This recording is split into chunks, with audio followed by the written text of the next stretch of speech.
Alors, pour la cinquième séance, cette fois c'est suivant, cinquième séance du séminaire d'ethnologie et archéologie, nous avons deux nouveaux intervenants cette semaine. Nous partons d'une part en Afrique, d'autre part à Byzance, c'est Byzance, merci. Donc les intervenants vous seront présentés par mon collègue ultérieurement.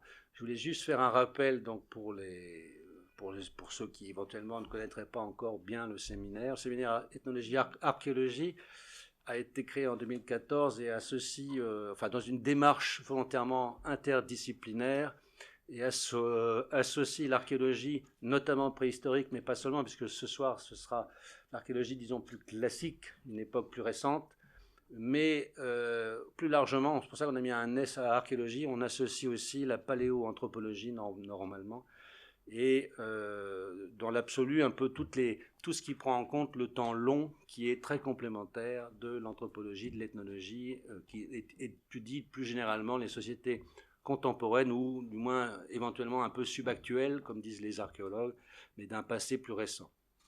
Et c'est cette confrontation permanente qui est très enrichissante à la fois pour les intervenants, pour les coordinateurs évidemment, nous en sommes convaincus, mais également et surtout pour les auditeurs, et en particulier les étudiants qui ont un avantage durant leur formation à se confronter à l'importance de la prise en compte de la longue histoire qui joue un rôle énorme dans la configuration, la structure, l'évolution, les métamorphoses des sociétés humaines au fil du temps, et dont la configuration contemporaine peut généralement s'expliquer au regard de vicissitudes historiques particulières. Alors, il n'y a pas que ce paramètre ou ces paramètres, mais en tout cas ils sont importants. Et d'autre part, c'est toujours l'importance sur le plan anthropologique. Ce qui nous motive tous, c'est quand même de chercher la différence et aussi les convergences entre la nature et la culture d'un point de vue naturaliste, selon l'acception descolienne de cette ontologie. Nous autres occidentaux qui différencions la nature de la culture, ce qui n'est pas le cas dans toutes les sociétés du monde, ce qu'on appelle le chaînon manquant, en quelque sorte, entre l'animalité d'un point de vue occidental et l'humanité, et on cherche à connaître, et on n'arrive pas à le définir. Aucun ethnologue aujourd'hui au monde n'a réussi à convaincre l'humanité entière de quel est le passage, quel est le point de passage entre l'animalité, la non-humanité et l'humanité. On le cherche encore, on essaie de s'en rapprocher, ce n'est pas simple, et c'est certainement pas en opérant seul en tant que discipline qu'on pourrait y répondre, et c'est au contraire en y associant d'autres disciplines qui sont très bienvenues ici. Alors évidemment les archéologies au sens large, mais également des disciplines comme la psychologie, comme la philosophie et l'histoire évidemment, la géographie aussi immensément. Donc le séminaire est véritablement interdisciplinaire et a eu la chance de recevoir durant ça fait 4 ans, 5 ans, c'est la 5e année, je crois, de nombreux intervenants qui couvrent des champs fort différents sur le plan des aires culturelles, mais aussi sur le plan des thèmes, des recherches menées, des thèmes de recherche et des résultats. Et chaque fois, on se rend compte en réalité que c'est très complémentaire. Alors, aujourd'hui, nous avons le bonheur pour moi d'accueillir, alors je vais le laisser être présenté par mon collègue, M. Cometti, qui le connaît bien mieux que moi. Mais j'ai entendu parler de vous, chers collègues. Vous êtes enseignant à Toulouse, me semble-t-il, et moi j'ai entendu parler de vous assez récemment, puisque dans ma vie j'étais à l'étranger, donc j'étais focalisé sur une ère un peu différente. Mais il se trouve que j'ai vécu dans le beau pays qui accueille vos recherches, et donc ça me touche beaucoup, et j'adore la Guinée-Conakry évidemment. Et donc je suis très très heureux d'avoir ces retrouvailles personnelles, sentimentales et familiale avec un pays qui m'a marqué, et à juste titre, je pense, vous aussi, très attachant, très beau, et donc je suis très heureux de vous accueillir à ce titre très personnel, et je cède la parole à mon éminent estimé collègue qui va faire la présentation, disons, d'une manière plus officielle. Merci. Merci Pierre pour ces très beaux mots d'ouverture à ces séminaires. Donc, de ma part aussi, je rejoins cette introduction et je vous souhaite à tout le monde, à tous, à toutes, bonjour et merci encore d'être très nombreux à assister à ce séminaire qui cette année, comme vous le savez, est dédié aux êtres d'exception non humains. Comme vous le savez, je tiens à chaque séance à rappeler que cette année, le séminaire ethnologie, archéologie au pluriel, justement, est dédié à Dimitri Karadimas, qui était un chercheur remarquable qui, pendant toute sa carrière, a vraiment essayé de faire de passe-muraille, de chercher, de mettre des ponts, justement, entre l'archéologie et l'ethnologie et qui nous a quittés l'année passée en 2017. Nous aurons aujourd'hui donc l'opportunité, comme l'a déjà dit M. Leroux, d'écouter deux présentations de Laurent Gaba ici à ma droite et Léo Alaoui Laknati qui nous écoute là derrière. Et j'ai l'honneur, et je vous cite aussi, M. Leroux, moi je l'avais aussi écrit, donc l'honneur et le bonheur, moi aussi, de vous présenter le premier intervenante, donc Laurent Gaba, qui est justement, comme il a été déjà dit par mon collègue, maître des conférences en anthropologie à l'université Toulouse 2 Jean Jaurès, et il est aussi membre du centre d'anthropologie sociale du laboratoire interdisciplinaire Solidarité, Société, Territoire de Toulouse. En 2012, il a obtenu un doctorat en ethnologie à l'université de Nanterre sous la direction de Michael Hausmann, avec une thèse intitulée Morphologie sociale, initiation et danse dans un groupe de villages Bassari en République de Guinée. Et juste pour souligner, dans son jury, il y avait aussi Anne-Christine Taylor, qui a eu aussi l'honneur et le bonheur de l'écouter la semaine passée dans le cadre de ce séminaire. Il a ensuite été à terre au Collège de France, rattaché à la chaire d'anthropologie de la nature de Philippe Descola, et il a été ensuite aussi à terre à l'université de Nanterre et aussi chercheur postdoctorant à l'université d'Oxford. Ses recherches portent sur la parenté, le rituel, la danse, mais aussi les questions d'initiation et plus récemment sur l'humour en contexte plutôt rituel et l'amitié, une analyse comparative de l'amitié. Et aujourd'hui, entre autres, bien entendu. Et aujourd'hui, il va nous parler de ni humain, ni esprit, la subjectivité complexe des entités initiatiques Bassari en Guinée. J'ai hâte de t'écouter et bienvenue à tout le monde encore une fois et bon séminaire à tout le monde. Et je te passe la parole.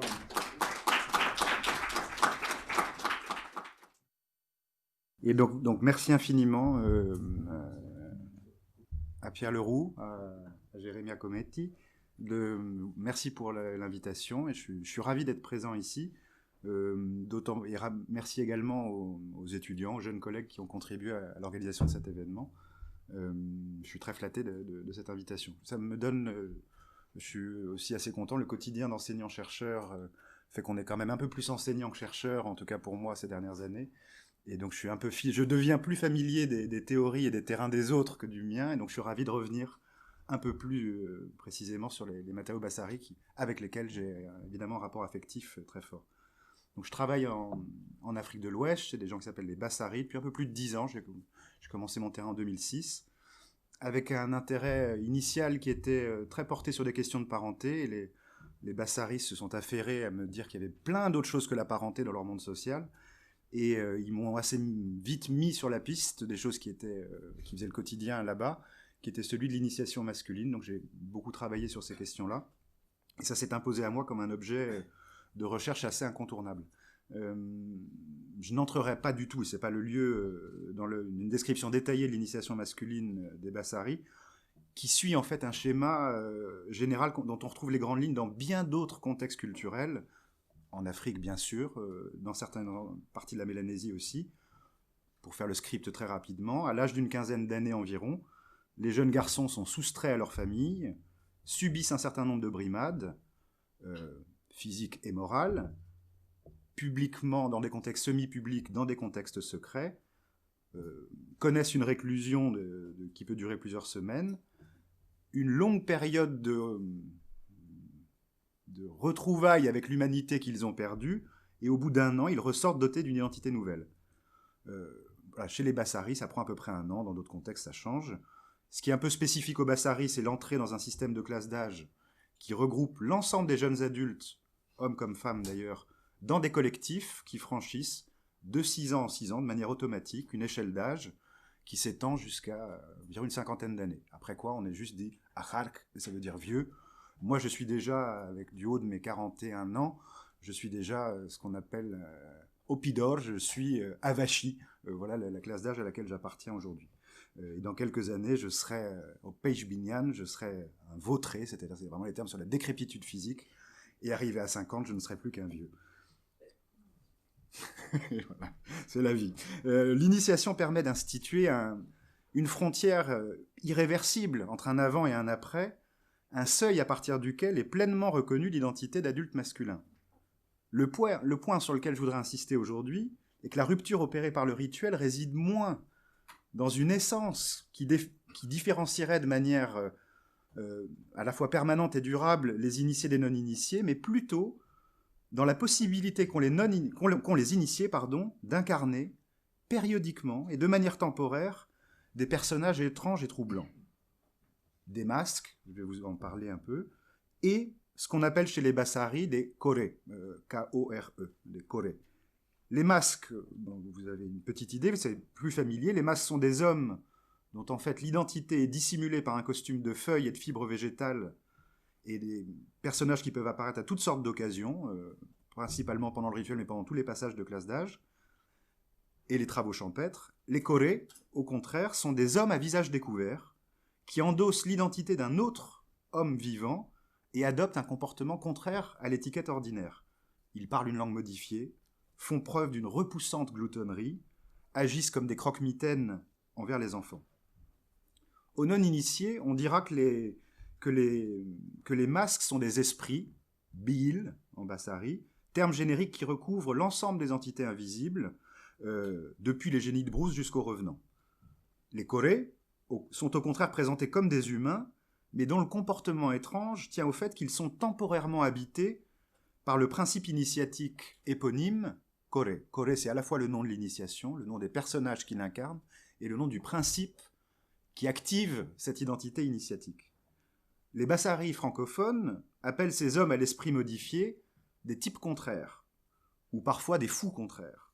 Donc on les appelle des fous contraires. L'existence même, ce qui est important de le noter, que tout de même je vous dis des choses relativement évidentes, mais c'est important de les rappeler, de ces deux modalités d'incarnation initiatique, que sont les masques et ces types contraires, est conditionnée par la présence de non-initiés.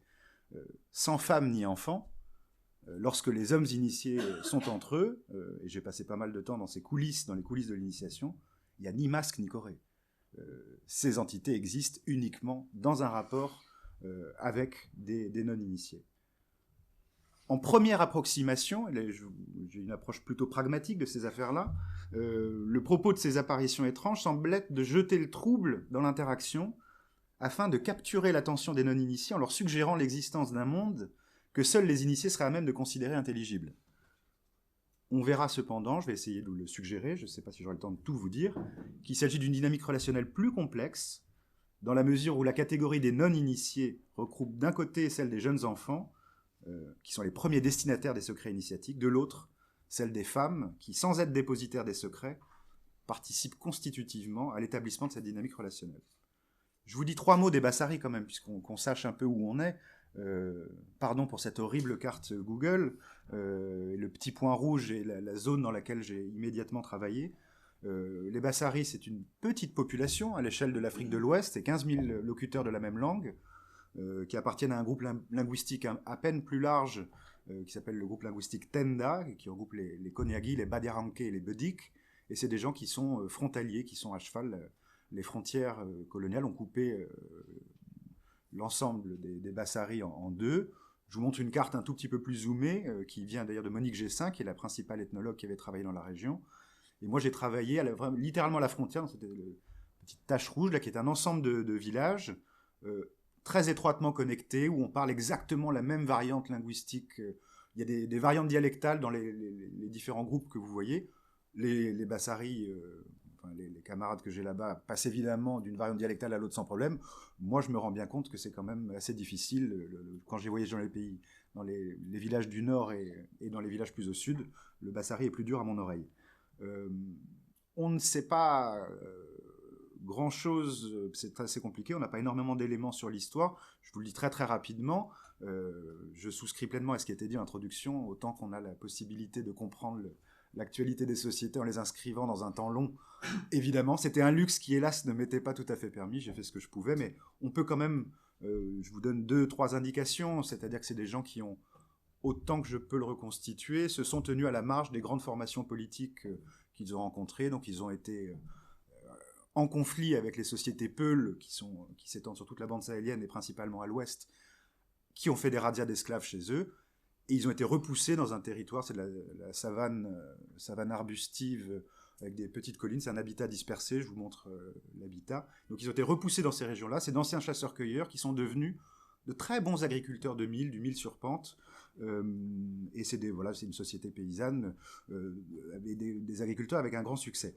Ils se sont tenus à la marge de ces formations politiques, mais aussi pendant la période coloniale, et la période postcoloniale, et les milices de Sékou Touré également, qui ont essayé d'abolir l'initiation. Il s'agissait de fabriquer un homme nouveau à l'époque. Et ils ont assez bien réussi. Il y a un art de la fuite très, très marqué chez les Bassaris, et qui fait qu'aujourd'hui encore, ils sont relativement en marge des soubresauts de la vie politique guinéenne et celle qui peut arriver à Conakry.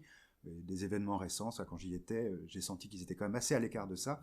Pour autant, n'entendez pas mes propos comme vous décrivant un village coupé du monde. Ça n'est absolument pas le cas, aussi loin qu'on peut remonter aussi. C'est des gens qui ont toujours voyagé, qui ont fait des migrations saisonnières, qui connaissent très bien le monde extérieur et qui vont puiser ailleurs, par du travail, par des migrations saisonnières de quelques mois chaque année, les moyens de la reproduction de la société locale.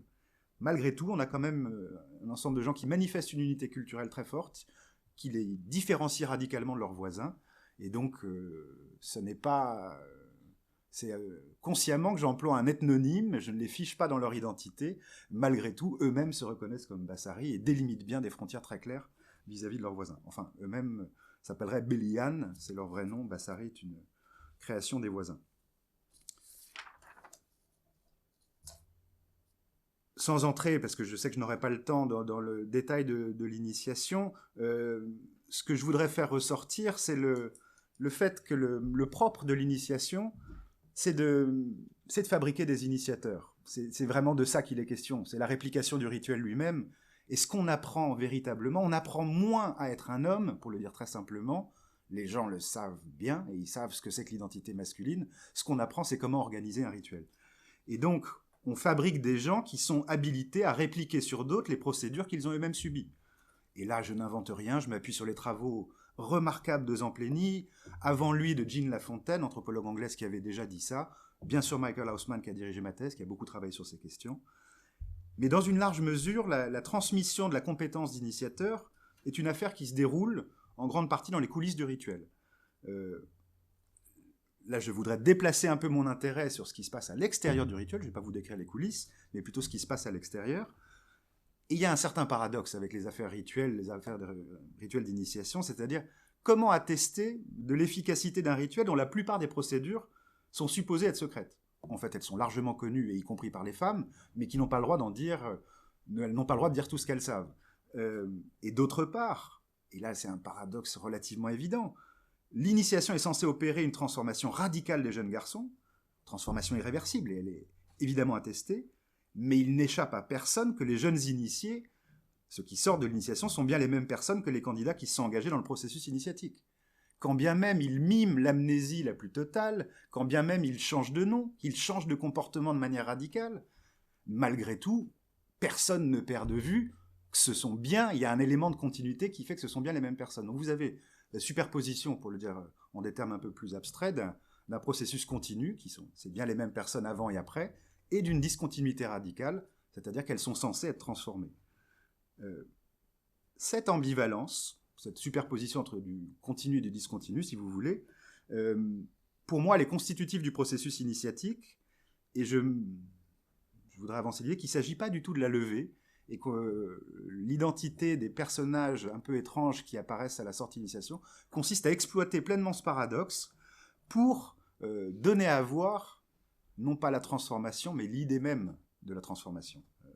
Et donc, la clé de l'initiation, pour moi, n'est pas véritablement de transformer des personnes, c'est un vœu pieux, mais non, mais plutôt de leur fournir les moyens d'agir comme des personnes transformées.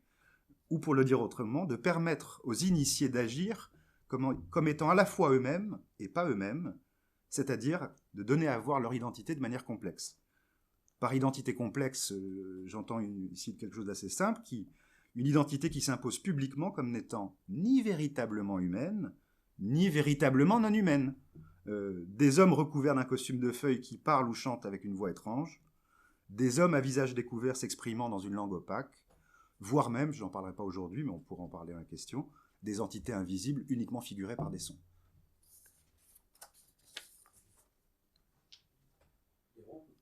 Les rhombes, exactement. Les rhombes et parfois des manifestations vocales, mais évidemment les rhombes qui ouvrent l'initiation, et ces sifflements-là, ça dupe évidemment les enfants, mais dès qu'on est adulte, on sait très bien que ce sont à la fois les voix des esprits, mais des hommes qui simulent.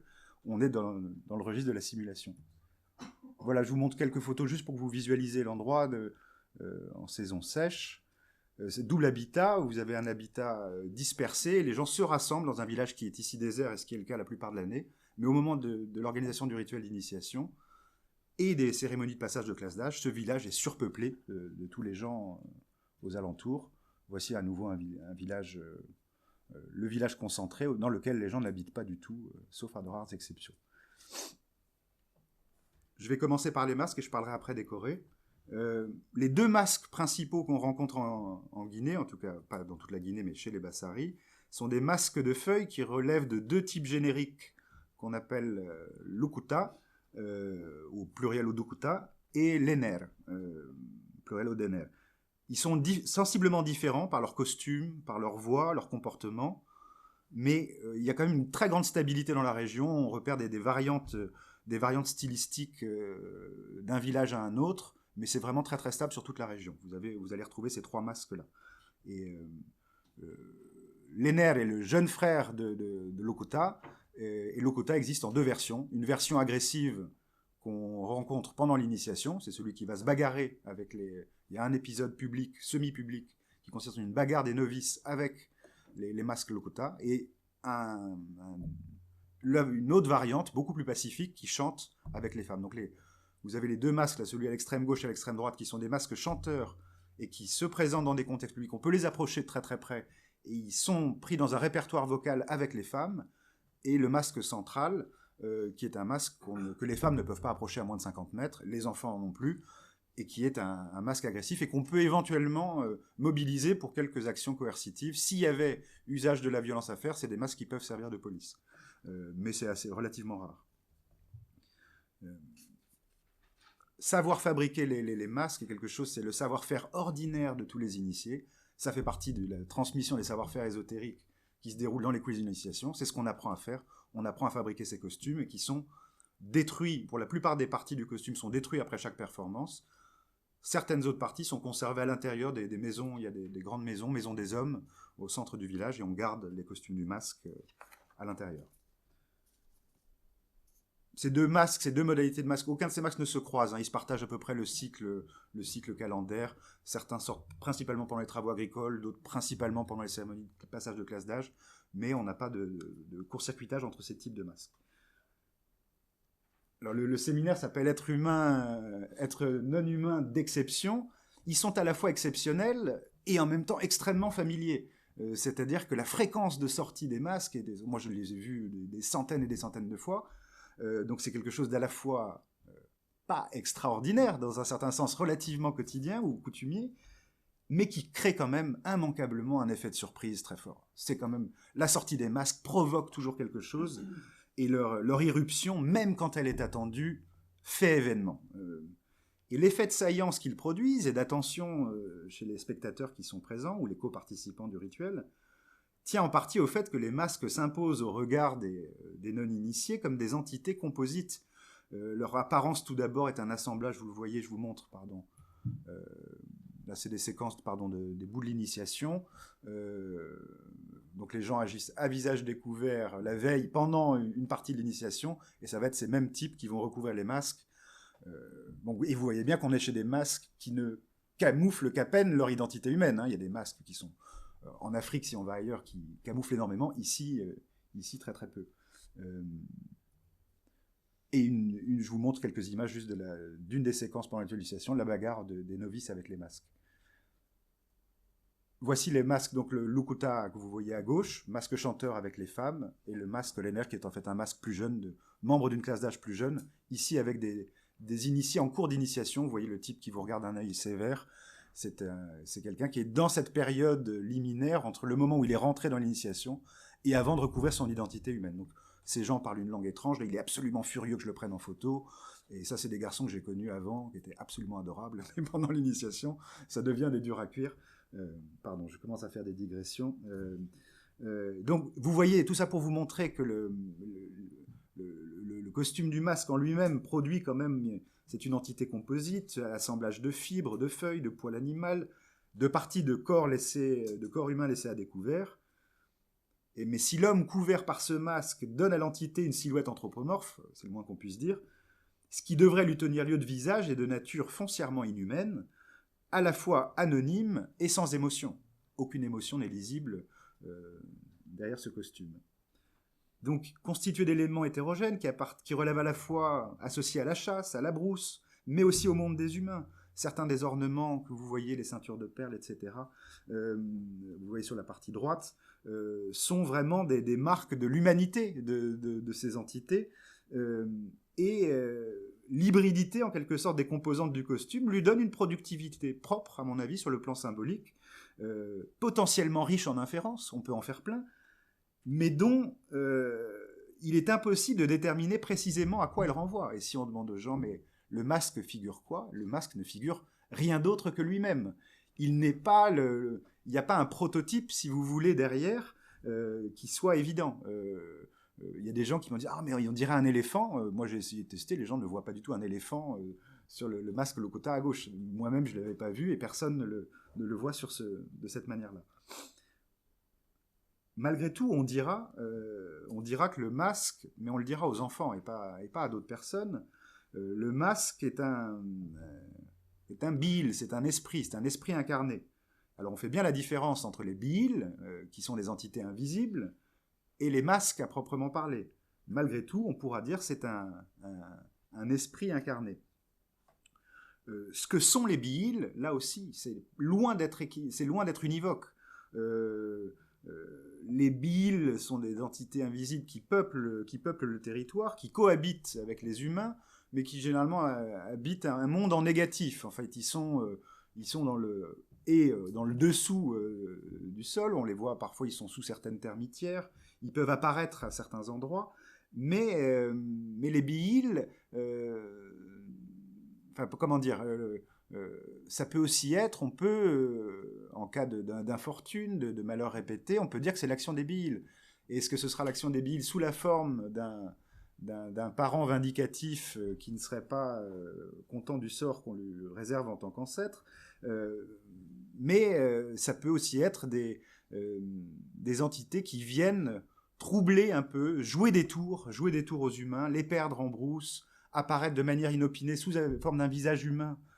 Et cet humain qu'on croise, en fait, n'en est pas un, puisque lui-même, vous le croisez après, vous dire « je n'y étais pas », etc. Donc on est dans un monde, c'est le monde des bihils est décrit comme un monde inversé, leur jour est notre nuit, la bière de mille que nous buvons est leur eau, etc. Donc c'est un monde en négatif qui évoque l'idée d'une tromperie mutuelle, et personne ne peut voir les bihils, sauf certains humains doués du pouvoir de pensée, du pouvoir de vision, de voir la nuit, qu'on appelle Awediach, mais gens qui sont très très proches, pour leur capacité à voir la nuit, et très très proches d'être soupçonnés d'être sorciers.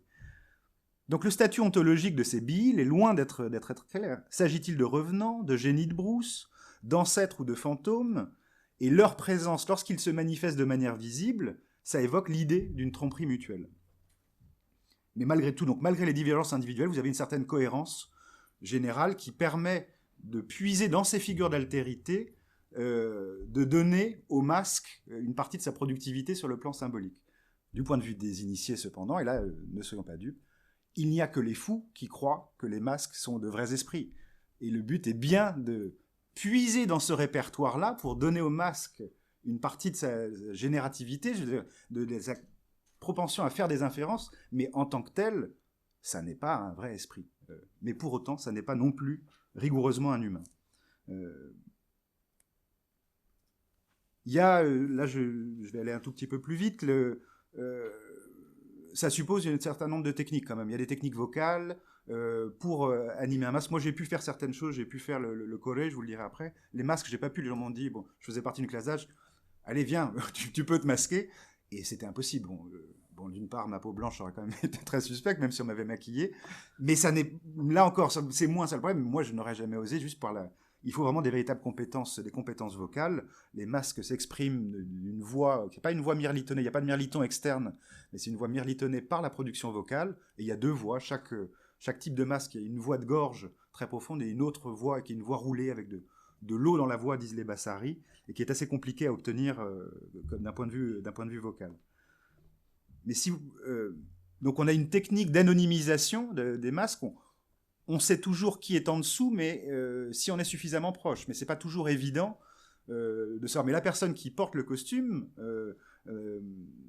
si vous voulez, travestit sa propre locomotion, travestit sa propre voix, travestit son identité. Il est hors de question d'appeler le porteur, enfin le masque par le nom de son porteur. Et généralement, ces entités-là composites, l'humain plus le costume, portent un nom distinct, un nom qui est spécifique à cet assemblage bien particulier. Et cette technique donc d'anonymisation, il faut mobiliser un certain nombre de compétences physiques personnelles, et ça produit une sorte de corps compliqué, mais du point de vue de la corporéité, qui n'est réductible ni à la surface extérieure, ni à l'humain à proprement parler qui l'anime. Ce qui, moi, m'a frappé, et là c'est le point sur lequel je voudrais insister, c'est que ils ont un tempérament excessif, les masques, il ne faut pas les contrarier, et puis certains sont potentiellement violents. En fait, ils sont très très prévisibles. Si on réfléchit, ils sont extrêmement prévisibles, beaucoup plus prévisibles d'ailleurs que les humains ordinaires. Les interactions avec les masques sont entièrement stipulées. Et du point de vue de leur psychologie, c'est des êtres extrêmement rudimentaires. Il faut leur parler de manière simple pour qu'ils comprennent bien ce qu'on essaye de leur dire. Ce sont un peu comme des étrangers qui ne comprendraient pas tout à fait bien le Bassari, avec un tempérament un peu excessif. Mais malgré tout, ils sont plutôt c'est des corps compliqués avec des personnalités relativement rudimentaires, d'une assez grande simplicité. Ils ne comprennent pas l'ironie. Impossible de faire de l'humour avec un masque. Et ils ne comprennent la langue Bassari que sous sa forme la plus simple, donc on s'adresse à eux avec des formules de politesse, avec un ton respectueux mais légèrement paternaliste, et sur le plan de l'action, ils font des choses relativement simples, danser, ou alors agir de manière violente quand ils sont en mode agressif, et du point de vue des gens qui agissent avec eux, que ce soit des non-initiés, tout particulièrement les femmes, la liberté d'action est relativement restreinte aussi. Ou bien on est dans le cadre formel de la danse et on danse, ou alors le masque est agressif et on fuit. Et donc on est dans ce que Maurice Bloch avait appelé un cadre extrêmement formalisé. Il y a une formalisation très très grande de l'action, une réduction la vie quotidienne est faite d'une beaucoup plus grande marge d'improvisation que dans ce cadre rituel particulier.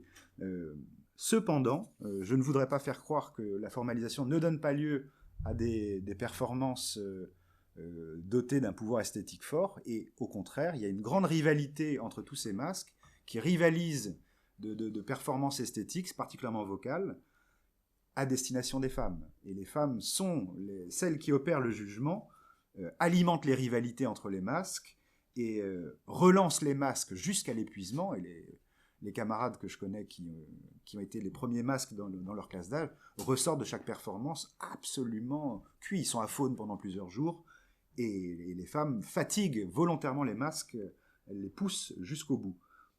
Donc cette relation, et ça c'est quand même, là c'est un peu plus spécifique au Bassari, ce que j'ai dit avant pourrait marcher dans énormément de contextes africains et ouest-africains en particulier. Là il y a une très grande proximité entre femmes et masques. On est dans une société matrilinéaire par ailleurs, ça indique un peu, non pas que ça résume tout, mais où le statut des femmes est légèrement différent. Et cette relation des masques, elle se noue dans les jeunes années, au moment où les jeunes garçons sont initiés, et au moment où les femmes sont à l'âge où elles peuvent entrer en contact avec les masques. Et donc c'est sur le mode de la distance respectueuse dans le contexte formel de la danse, puis au fil des années, et au fur et à mesure que les femmes vieillissent, une proximité de plus en plus grande, et les vieilles femmes sont très très proches des masques, viennent les voir, leur donner à boire, peuvent les toucher. et elle s'adresse à eux comme à des vieux amants, alors qu'en fait, généralement, sous les masques, ce sont leurs fils, leurs vrais fils, une fois que les femmes sont plus vieilles. Les masques sont toujours portés par de relativement jeunes hommes. Et le point cardinal de cette relation entre masques et femmes, c'est cette association bien particulière de vieilles femmes, un peu sorties du système d'âge, et de certains types de masques, les masques Lokuta que vous voyez là à gauche, ça produit l'association thérapeutique la plus puissante. C'est-à-dire quand il s'agit de protéger des enfants qui seraient en train de menacer, ou des femmes qui perdent une succession d'enfants, fausse couche ou mort prématurée, donc suspicion de sorcellerie, si on veut protéger un enfant, on associe masques et femmes, et là, la protection de cette association sur un enfant est censée vraiment faire fuir tous les éventuels sorciers ou les gens qui atteignent à l'énergie vitale des enfants, pour le dire autrement. Je résume de manière un peu brutale, juste avant, voilà la relation des masques avec les femmes. Avec les enfants, c'est un mélange de fascination et de crainte. Les jeunes enfants connaissent ça depuis très très tôt, les voient d'abord d'assez loin, puis relativement proches, et sont évidemment fascinés. Ça exerce un pouvoir de fascination très très grand sur les enfants. J'ai pas pensé à mettre les images, mais vous avez des imitations de masques très très tôt chez les jeunes enfants, et on s'amuse de manière toujours un peu ambivalente quand du côté des adultes. On voit les enfants jouer au masque, on dit « Ah, c'est bien », on applaudit. Quand ils font les premiers pas de danse des masques, c'est très bien. Et en même temps, on rigole, on dit « Toi, t'es pas passé par l'initiation, tu verras bien ce que tu vas ramasser. » Et à un enfant turbulent, on lui dit « Allez, viens, danse-le. » Évidemment qu'ils ne sont pas du tout habilités à danser véritablement, mais on laisse ces petites copies enfantines se dérouler avec, en toile de fond, tu verras ce qui va se passer pendant l'initiation. Je résume d'une formule un peu brutale et pour établir le contraste avec les Corées. En exhibant des identités opaques, fondées sur l'élaboration d'un corps compliqué et d'une psychologie plutôt rustique, donnant lieu à des interactions formalisées, les hommes masqués établissent des relations avec les femmes, soit sur le mode d'une connivence teintée de séduction, soit sur celui de l'hostilité et de l'évitement, et piègent les enfants en exerçant sur eux une fascination mêlée d'inquiétude. Je voudrais basculer, donc garder ces éléments en tête, basculer sur le deuxième type de personnage initiatique ou d'entité initiatique, pour reprendre les termes de Zampleni, qui sont les Corées, en essayant de voir sur quel procédé repose le brouillage de leur identité et comment eux manifestent cette ambivalence à la fois pas tout à fait humain et pas tout à fait pas humain. Donc contrairement aux masques, alors j'ai même pas de photos là, les Corées, je suis navré, mais c'est des gens ordinaires, je vais vous les décrire, ça va être beaucoup plus simple. L'humanité des Corées est absolument sans équivoque, c'est des gens comme vous et moi. Ce qui marque leur humanité, c'est même d'un point de vue linguistique, donc c'est une langue à classe nominale, et les Coréens appartiennent à la classe nominale, en fait, où on regroupe tous les termes, ils sont suffixés, en fait, comme la plupart des termes liés aux humains, alors que les masques appartiennent aux termes, à la classe nominale des mots empruntés. Et donc vous avez même linguistiquement, pour les Bassaris c'est évident, pour moi ça ne l'était pas, mais c'est marqué même linguistiquement l'humanité des Corées. Mais du point de vue de leur apparence, rien ne les distingue des hommes ordinaires. Sauf, et c'est important, un lien de rognier blanc, et on attache un lien de rognier, c'est une feuille de palmier, attachée autour du bras, ou de la tête, voire autour de la taille. Et là ça dépend en fait de quel échelon d'âge on est, je n'entre pas dans les détails du système d'âge, mais la transformation d'un homme en Corée, ou d'un Corée en homme d'ailleurs, est instantanée. Contrairement au masque, ça ne nécessite pas de coulisses. En plein milieu d'une assemblée, mais il ne se manifeste pas n'importe quand, c'est principalement pendant la période initiatique et pendant certains travaux champêtres, vous avez des hommes qui d'un seul coup attachent le lien de rognier, poussent un cri spécifique qui est l'interrupteur on-off de l'identité Corée, et une fois que la fibre végétale est attachée, cette personne est devenue quelqu'un d'autre. Et il bascule dans une identité qui est quand même relativement troublante. C'est décrit, l'état de Corée est décrit comme une modification de l'esprit, ce que les Bassaris appellent onden, terme que dans d'autres contextes on pourrait traduire par le tempérament, le caractère.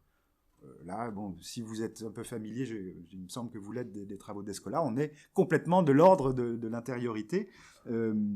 On va dire, c'est dans la... Onden, c'est dans la tête, hein, littéralement. l'esprit, et gaffe c'est la tête, l'esprit est dans la tête, c'est de ça c'est ce tempérament, c'est vraiment situé comme une intériorité, l'intériorité agissante. Et donc les Corées sont visiblement des humains, mais c'est des humains avec un tempérament initiatique. Cette capacité à devenir Corée, elle a été activée à la fin du rituel d'initiation. On a craché sur eux, un spécialiste rituel a craché sur eux une bière particulière qui est mélangée, là je vous révèle, il n'y a pas de Bassari parmi nous, une partie des secrets de l'initiation, dans lesquels on a mis des morceaux de caméléon, et le caméléon est l'entité initiatique principale du rituel. Au début du rituel, on leur a fait ingérer cette bière-là, et à la fin du rituel, on leur crache dessus cette bière, et c'est là qu'on active cette capacité, donc, qui a été incorporée à un moment. On a incorporé cette bière avec l'animal de la transformation par excellence, le caméléon, a été incorporé, et à partir de ce moment-là, les initiés peuvent devenir Corée de manière, comme je vous dis, comme avec un interrupteur on-off. Il me reste quelques minutes. Une manière de décrire leur comportement, c'est de leur appliquer, donc là on peut, autant les masques, vous voyez, une littérature gigantesque, et là j'ai fait un travail, j'ai un peu honte, j'aurais dû vous citer tous les gens que j'ai lus pour parler des masques, je parle en mon nom propre alors qu'il y a énormément de gens qui ont travaillé là-dessus, beaucoup moins sur ce genre de figure, mais on peut la rattacher quand même à une figure qui existe, et pas uniquement en Afrique, celle du clown rituel, mais pour moi, ça ne... Bon, il y a des travaux très intéressants, là je ne peux pas faire l'histoire des idées, pardonnez-moi, mais ça ne rend pas entièrement justice à ce qui se joue.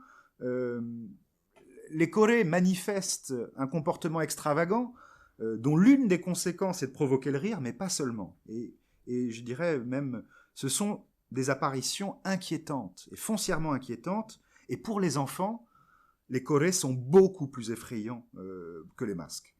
Et en les décrivant comme des types contraires, les Bassari, ceux qui emploient cette formule, donc les Bassari francophones, indiquent bien que ce qu'il s'agit de donner à voir est une figure de l'inversion et pas seulement une figure burlesque.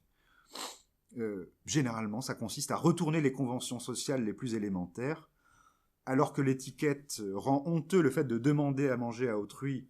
Les Corées se promènent de case en case pour mendier sans gêne apparente, alors qu'il faudrait se mettre à l'écart et manger avec des personnes de même sexe de manière modérée. Les Corées s'assoient au milieu des femmes, en plein milieu du passage, à même le sol et baffrent goulûment les mélanges les plus improbables de nourriture, glanés à droite à gauche. Généralement, ils prennent, dans les grandes cérémonies, vous avez toujours beaucoup de repas qui sont préparés, et viennent prendre vraiment comme des... C'est vraiment contraire à l'étiquette le plus élémentaire Bassari. Ils prennent des poignées d'un peu partout, puis ils font des espèces de mixtures un peu puis ils gardent ça dans la main très très longtemps, et ils vous regardent, leur truc c'est de venir vers vous, ils se mettent en face et ils vous regardent fixement, ils mangent, et c'est perturbant. Ça l'était sur moi, évidemment, mais ça l'est aussi sur les Bassari, qui sont pourtant accoutumés, mais ça provoque une certaine gêne, et les gens sont... on rit jaune face aux... Et ils nous font un peu peur. Quand ils se mettent à parler, c'est encore bien pire, puisqu'ils parlent une langue, c'est pas une langue secrète, c'est plutôt ce qu'on appellerait une langue spéciale, disons, une langue dont la syntaxe, la phonologie et la grammaire sont identiques à la langue Bassari, mais ils combinent en fait deux modificateurs de la langue. Ils permutent des consonnes, donc il y a une permutation de plusieurs des consonnes, donc les phonèmes ne sont plus reconnaissables immédiatement. Et le second modificateur consiste à employer des antonymes aussi souvent que possible. Quand ils disent jour, il faut entendre nuit. Quand ils vous disent au revoir, il faut dire bonjour, etc. Et donc, en combinant les permutations des consonnes, l'usage massif d'antonymes, voire quelques métaphores un peu convenues, on a une langue qui devient très difficilement intelligible. La linguiste qui a un peu travaillé sur cette langue-là, Marie-Paul Ferry, juste pour que vous l'entendiez, c'est-à-dire, je vous mets les deux mots, langue secrète, ça deviendrait Gantécresse. Mais si je vous fais la moitié de ma communication sur ce mode-là, vous allez être perdu totalement. Et donc ça, ils sont évidemment très très forts à ce jeu-là. Et le but est bien de provoquer le trouble dans l'interaction et de mettre mal à l'aise les gens en face. Ils ont une manière encore plus brutale de s'y prendre avec les enfants. Là, c'est la scène typique. Consiste à... Parfois, ils se promènent avec des animaux empaillés, et des petits carnassiers ou des petits félins, et qui sont assez effrayants en eux-mêmes. Donc c'est des petits animaux desséchés, et ils viennent, ils se rapprochent des enfants, les enfants hurlent de terreur. Et ils se rapprochent d'une mère qui porte un enfant, et le but c'est de prendre l'enfant, le capturer, de faire quelques pas avec lui, et vous avez des hurlements, c'est épouvantable. Et moi j'ai entendu des hommes me raconter en plus, ils disent, oh, il y en a un, il avait tellement peur, il m'a chié dessus. Non voilà, et c'est des petits enfants, hein, et on leur fait vraiment très très peur, et on le rend à sa mère ou à la grand-mère qui le récupère. Et les enfants bon voilà, il faut qu'ils se remettent de ça, et donc ils sont marqués très tôt par ces interactions un peu brutales, et les femmes sont complices de cette affaire, évidemment. Alors certaines jouent le jeu, d'autres aimeraient bien dire, ah, quand même, ne lui fais pas peur à ce pauvre petit, mais évidemment elles sont tenues de jouer le jeu. Encore une fois, sur un autre plan, les femmes sont tout à fait au courant de ces affaires-là. Je vous ai dit qu'il y avait une langue relativement opaque, même très opaque. Sur moi, ça marchait très bien, là je comprenais absolument rien, mais même les vieux, hein, mes amis Bassari plus vieux disaient c'est une variante de la langue parce qu'elle est réinventée un peu à chaque promotion initiatique. Je la comprends, mais je comprends pas tout ce qui est dit. Les personnes qui les comprennent le mieux, c'est les femmes. C'est les jeunes femmes de la même classe d'âge que les hommes qui sont dans cet état de Corée modifié, parce qu'ils s'entraînent. Ils s'entraînent le soir dans les maisons communes. Et donc, encore une fois, là, on a une identité masculine cristallisée, mais dont les femmes sont les premières complices, là, ici, au détriment des enfants. Pour rajouter la complexité de l'identité des Corées, il ne s'agit généralement pas de la personne, je prends des prénoms français pour que ce soit plus simple, le type qui s'appelle Bernard dans la vie, au moment où il met il attache sa fibre de rognier qui pousse son cri de Corée et qui commence à agir de manière étrange, il faudra l'appeler Jacques. Et Jacques n'est pas quelqu'un qui n'existe pas, c'est quelqu'un de la classe d'âge juste au-dessus, souvent, et c'est un ami, c'est une amitié formelle qui est liée entre des gens qui sont dans un rapport d'initiateur et initié, et il vient prendre dans la classe au-dessus, il emprunte le nom de cette personne, mais il emprunte en même temps toutes les relations de parenté. C'est-à-dire qu'il peut aller blaguer avec la femme de son ami comme si c'était sa femme. Alors, là, sans aucune autre chose que des blagues, hein, il ne s'agit pas d'autre chose, mais il recouvre véritablement l'identité d'un alter humain duquel il est proche, et ça complexifie encore un peu la donne. Alors évidemment, ça fonctionne très très bien, je vous l'ai dit, sur les enfants, c'est absolument terrible, ça marche bien sur l'étranger. Une ou deux fois, je dis, ah bah tiens, il y a Bernard, je dis, ah non, là c'est pas Bernard, c'est Jacques. Et ceux qui se font avoir, c'est les chiens qui viennent voir leur maître et qui se prennent un coup de pied à ce moment-là. Il faut surtout pas appeler les gens de leur vrai prénom et les reconnaître alors qu'ils sont à visage découvert. Donc, vous voyez, pour résumer un tout petit peu, donc, il y a un répertoire d'actions très très large, contrairement au masque. Ça dépend beaucoup de la créativité personnelle, donc il y a des gens qui sont bien meilleurs Corée que d'autres. Ça repose moins sur des compétences physiques particulières, c'est pas la qualité de la voix. Il faut avoir un esprit un peu... et de fait, les gens qui sont des bons Corées, c'est des gens qui, dans la vie même, sont des malins. C'est des gens... il faut savoir faire incarner ce type de personnage suppose certaines qualités propres, mais il y a quand même des composantes relativement stables dans cette identité, cette modalité d'identité complexe initiatique, c'est l'emploi d'une langue modifiée, la substitution d'identité et l'instauration d'un climat interactionnel, là je reprends les termes de Goffman, dysphorique, c'est-à-dire que là ça provoque une dysphorie, c'est pas un contexte où la communication est compliquée, qui suscite trouble et embarras, mais dans une large mesure, il vise une finalité largement comparable à celle des masques, qui consiste à piéger les enfants en complicité, en entretenant une complicité avec les femmes. À bien des égards, on pourrait penser les Corées comme des anti-masques. Et là, j'ai essayé de penser les deux ensemble, de faire une petite spéculation un peu, je ne sais pas structurale, mais au moins de réfléchir à l'articulation de ces deux entités. Vous avez beaucoup de sociétés où on voit des masques, d'autres où on voit des clowns rituels. Le contexte Bassari est intéressant en ce sens qu'il y a ces deux entités en même temps et qu'elles se sont co-construites quelque part et qu'il y a un contraste à faire entre les deux. Alors que l'opacité de l'identité des masques semble reposer sur l'élaboration d'un extérieur, c'est la surface qui est plutôt compliquée, couplée à je vous l'ai dit, à une intentionnalité assez rudimentaire, hein, sur le plan de l'intériorité, les masques c'est quand même relativement simple, largement prévisible. Celle des Corées exploite ce qui en serait le symétrique inverse. Ces décors peu problématiques, on les reconnaît à l'évidence, mais qui héberge des personnalités totalement imprévisibles. Et là, on ne peut rien prévoir, et c'est pour ça que c'est assez déroutant de parler avec des Corées. Mais c'est un peu plus que des anti-masques, je pousse un peu plus loin, et là ça devient plus interprétatif, mais de mon point de vue, c'est des masques à visage découvert. Ce serait un peu ce qui serait le dessous du masque, en quelque sorte. Et j'ai un indice, il est ténu, mais j'en ai un qui est quand même, pour moi, qui a fait valeur. Quand j'ai compris cette chose aussi simple, ça m'a beaucoup éclairé. Les liens de palmier qu'on attache, que les Corées attachent autour de leurs bras ou autour de leur tête, ça dépend à quel échelon d'âge on se trouve, c'est pas véritablement des composantes du costume des masques. Mais malgré tout, c'est avec exactement ces mêmes liens, vous les voyez d'ailleurs là attachés là, sur les masques, c'est avec ça qu'on attache les parties du costume du masque. Donc c'est le même type de lien. Ce que les Corées mettent pour activer leur état de Corée et ce qu'on met pour fixer les parties du masque sur le corps du porteur du masque. Et ce sont des attaches de masque, ce qu'on met pour devenir Corée. Et c'est le même mot, et c'est un mot bien particulier, hap, qui veut dire attaché, et attaché uniquement dans ce sens-là. Il y a plein d'autres mots dans la langue bassari pour dire attaché, au sens de lier un fagot de bois, ça va être alan, attacher un animal, ayeb, nouer, comme on le fait avec la vannerie ou les tresses, ahun. Le ahap, c'est vraiment le terme spécifique pour, on dit attacher un masque, et attacher un masque, c'est fixer les parties du masque, et on s'attache en Corée, et c'est avec les mêmes choses, mais là, il n'y a pas de costume. Donc, allons un peu plus loin. En fait, ce qu'on fait, c'est je spécule un peu, mais on attache un costume invisible. C'est ça, l'état de Corée, c'est attacher un costume qui n'existe pas.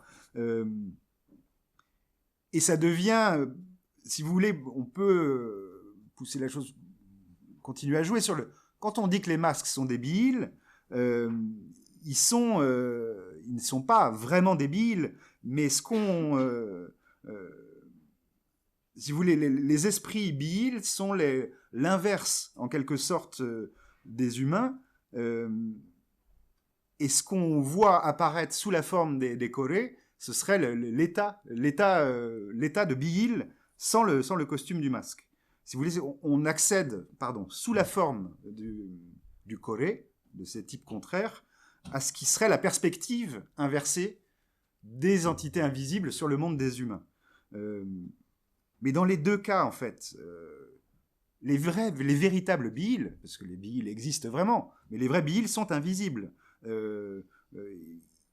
Personne n'est dupe de l'identité simulée, aussi bien des Corées que des masques. Je reprends la magnifique formule de Pierre Smith, qui a travaillé juste à côté d'ailleurs des Bassari, chez les Budik, et là, c'est une formule qui a connu un grand succès, il appelait ça des pièges à penser, pièges à penser et eux, et ça a été repris par quantité d'auteurs après lui. On a oublié même d'où venait la formule, et il s'agit bien de, sous le masque, en gros, des initiateurs, le personnage que vous voyez en dessous, qui peut prendre cette forme de Corée, c'est pas un homme ordinaire. C'est ni un homme ordinaire, ni véritablement un bihil. C'est un personnage complexe d'un type un peu particulier, un esprit invisible rendu visible par une simulation humaine, et c'est ça un initié. C'est la définition complexe de ce qu'est cet état d'être initié. Lorsque les hommes, je vais essayer j'arrive à ma conclusion, se manifestent publiquement sous la forme de masques ou de Corée, ils ne cessent pas d'être eux-mêmes, ils sont encore eux-mêmes. Ils mobilisent des techniques qui altèrent leur identité sans la faire disparaître. Si vous voulez, quand on met le costume du masque, on manifeste extérieurement la présence des bihils, des esprits. En attachant les liens de rogner, on manifeste intérieurement la présence de cet état de Corée qui est lui-même une allusion au bihil. Que les Corées puissent être pensés comme le dessous des masques n'aide ni à définir ce qu'est un bihil, ni ce qu'est un Corée. Il faut toujours... le statut de ces entités reste profondément indéterminé, et c'est de cette indétermination, que réside le caractère propre de leur identité. Et donc le paradoxe que je mentionnais sur le caractère continu-discontinu de l'initiation, est-ce que les gens sont complètement eux-mêmes, mais en fait ils sont censés être transformés, de mon point de vue, il n'est pas résolu, et les gens ne cherchent pas à le résoudre, ils cherchent au contraire à l'exploiter. L'initiation fournit aux initiés la maîtrise d'une technique qui leur permet d'apparaître simultanément comme eux-mêmes et pas eux-mêmes, sans qu'il soit possible de trancher si ce qui sépare les initiés des non-initiés est une différence de nature ou pas. Il s'agit moins de transformer des personnes, c'est-à-dire des garçons en hommes, qu'à fournir aux initiés les moyens par lesquels ils peuvent évoquer aux non-initiés, qui n'ont pas accès aux coulisses de l'initiation, l'idée même de transformation. Et c'est là que réside ce que peuvent faire les hommes et pas les garçons. Et quelque part, ils nous mettent sur la piste en mettant... les Bassaris sont très explicites, ils sont très très pragmatiques avec ces questions-là. Et c'est pour ça que je n'ai pas besoin du registre de la croyance. Dans d'autres pratiques rituelles, on pourrait mobiliser l'idée de croyance. Là, pas du tout. C'est un truc. Et tout le monde sait que c'est un truc compliqué, mais c'est un truc. Et on ne pourrait pas faire de manière plus explicite que de mettre au sommet, comme symbole apical de ce rituel, un caméléon. Et c'est bien de ça qu'il est question. Chez les Bassaris, le caméléon est l'entité initiatique par excellence. Bon, écoutez, je crois que je peux rester là pour laisser un peu de temps en question, ça c'est plus intéressant. Je vous remercie beaucoup de votre attention et pardon, je n'ai pas eu le temps de faire court.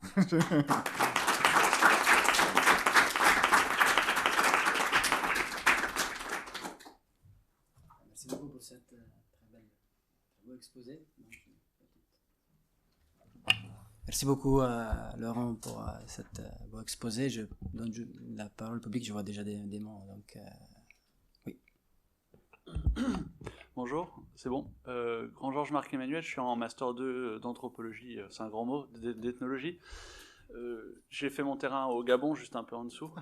Je travaille sur le Bwiti, mais je travaille aussi un peu sur le Mouiri. Et du coup, j'ai lu beaucoup d'auteurs qui ont le même discours sur le Mouiri, c'est-à-dire que tout le monde est au courant que le Mouiri, c'est un génie qui est donc pendant les séances d'initiation ou d'apparition incarné par un homme qui va produire des vocalises et des choses comme ça. Et donc les auteurs ont souvent tendance à dire oui, mais tout le monde est au courant, les femmes, les enfants, donc jouent un jeu, font semblant d'avoir peur. Sauf que moi sur le terrain, en tout cas ce que j'ai pu observer, c'est qu'il n'y a pas de semblant. On sait que c'est un homme qui fait les bruits, ça je suis tout à fait d'accord. Mais les initiés ne sont pas sur un mode à dire, oui, je sais ce que je fais, on fait exprès, c'est une vraie apparition de l'esprit. L'esprit existe, l'esprit est dangereux, ceci est une apparition, et les femmes et les enfants ont réellement peur, même si elles savent que c'est un homme qui est entraîné à faire la vocalise, c'est quand même une apparition de ce génie qui existe pour de vrai. Donc ici, comme vous le dites, les bihiles, si je me suis bien pas trompé, c'est les esprits sont les bihiles, ils existent. Ils ont une certaine, peut-être une crainte ou un autre rapport, je ne sais pas, à cela. Et donc dire que tout ça c'est une simulation, ça me dérange dans le sens où ça voudrait dire qu'ils ne croient pas en ces génies. Et j'aimerais avoir la parole de... les initiés disent-ils eux-mêmes que tout ça c'est une grande... une grande supercherie, une grande simulation, ou alors ils disent quand même que c'est une apparition du génie et qu'en soi il y a une incarnation par eux. J'entends très bien, et merci pour cette question. Moi, je veux c'est ce qui me paraît le plus juste, à la fois sur un plan analytique et sur le plan de ce que je connais des interactions avec les hommes pour avoir été dans les coulisses. C'est ce qui me paraît le plus juste, c'est de garder une certaine indétermination. Il y a vraiment que les fous qui croient que et eux là, c'est les Bassaris qui le disent. Quelqu'un qui pense que là, le personnage que vous voyez à gauche est un bihil, ça c'est les tout petits enfants ou les fous. Quelqu'un qui pense que c'est un humain ordinaire, il n'a rien compris non plus. Et donc c'est vraiment, il faut garder ces deux niveaux-là ensemble, et les vrais bihils, mais on n'est jamais sûr. Justement, ils sont invisibles, ils nous jouent des tours, il faut passer par des épreuves de divination pour savoir de quoi il est question. Est-ce que c'est vraiment eux, sous quelle forme ? L'incarnation, là, du bihil, et de toute façon, les hommes, le discours des hommes sur les bihils, ils vont dire les vrais bihils, c'est les femmes qui connaissent.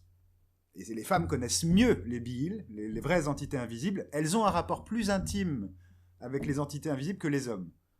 Nous, on fait des trucs. Mais malgré tout, je ne veux pas dégonfler complètement. Et là, j'entends tout à fait votre critique. Enfin, pas votre critique, mais votre remarque. On est doté d'un certain pouvoir quand on est mis comme ça. Et tu as par exemple un pouvoir pseudo-thérapeutique. Moi, je me suis retrouvé donc, en état de Corée moi je fais pas grand-chose, hein, je vais pas me mettre à pousser des cris, mais avec les gens de ma classe d'âge, donc ça je l'ai fait de l'intérieur. Et ce qu'on fait dans certains rituels, on mobilise ou les masques, mais les chorés c'est bien, et on prend une trentaine de gars là, de la classe d'âge qui ont mis leur truc de rogner, là, qui sont chorés, et une mère par exemple qui a un enfant malade dit bon ben venez et posez votre main sur l'enfant. Vous imaginez ridicule pour moi, là, je sais bien que je suis pas collé, mais bon, j'ai fait avec tout le monde, j'ai posé la main sur l'enfant, et tout le monde trouvait ça tout à fait normal, comme tout le monde, quand on pose tous la main en même temps. Et bon, l'enfant a guéri en l'occurrence, mais je sais pas s'il en y était pour quelque chose. Mais l'idée, c'est que derrière, on sait jamais qui a du pouvoir. Et donc c'est pour ça qu'on prend, on sait jamais qui est sorcier, on sait jamais qui est contre-sorcier, on sait jamais qui a du pouvoir, et on prend un collectif, tout le monde fait la même action, et s'il y en a un qui a tant mieux et que ça fonctionne. Mais ça fonctionne d'autant mieux, on ne prend pas une classe d'âge de gens qui ne seraient pas ordinaires. Donc, il se passe bien quelque chose d'autre. Et autant, moi, avec les hommes, on pouvait rigoler. Quand on a un copain, et c'est déjà arrivé, un type masqué, le gars on le connaît très bien, il a un peu trop bu, en fait. Ça arrive, le masque a un peu trop bu. Il est un peu claudiquant, on pique un fou rire. Et on pique un fou rire parce que c'est bien de Bernard sous le costume qu'on rigole. Malgré tout, il nous viendra jamais à l'idée de rigoler trop ouvertement, et puis on pourra en parler après. Puis sur le moment, quand la personne est en costume de masque, il est quand même quelqu'un d'autre. Mais de là à dire c'est l'esprit, ce serait pas le discours des Bassari. Je dis pas que dans toutes les traditions initiatiques, je crois qu'il y a un éventail assez large, et on peut coller plus ou moins, et dans certains cas, les gens vont plus loin dans la mystification, et je crois que je suis vraiment tombé dans un contexte où les gens sont très dans le mode démystification. Mais même ce cas-là, ça fabrique des choses, et c'est ça qui m'intéresse. Même si personne n'est dupe et on joue pas à être trop dupe. Pardon. Ça ressemble beaucoup à ce qu'on peut observer chez les Malais, par exemple, ou chez les Moken, nomades marins Moken, qui animistes qui pratiquent le chamanisme, ces trans chamaniques, où on a des trans dites simulées. Et exactement la même chose. C'est simulé, certes, ce n'est pas simulé, c'est à moitié simulé, c'est vrai, il y a du pouvoir, mais en même temps tout le monde en rigole, mais tout ça est une affaire sérieuse quand même. Exactement ça. Ouais, je suis tout à fait d'accord. Ce sont des affaires très sérieuses, et c'est pour ça que Jérémy l'a dit tout à l'heure, ça m'a intéressé de travailler sur l'humour en contexte rituel aussi, parce que ces choses font rire, mais pas que.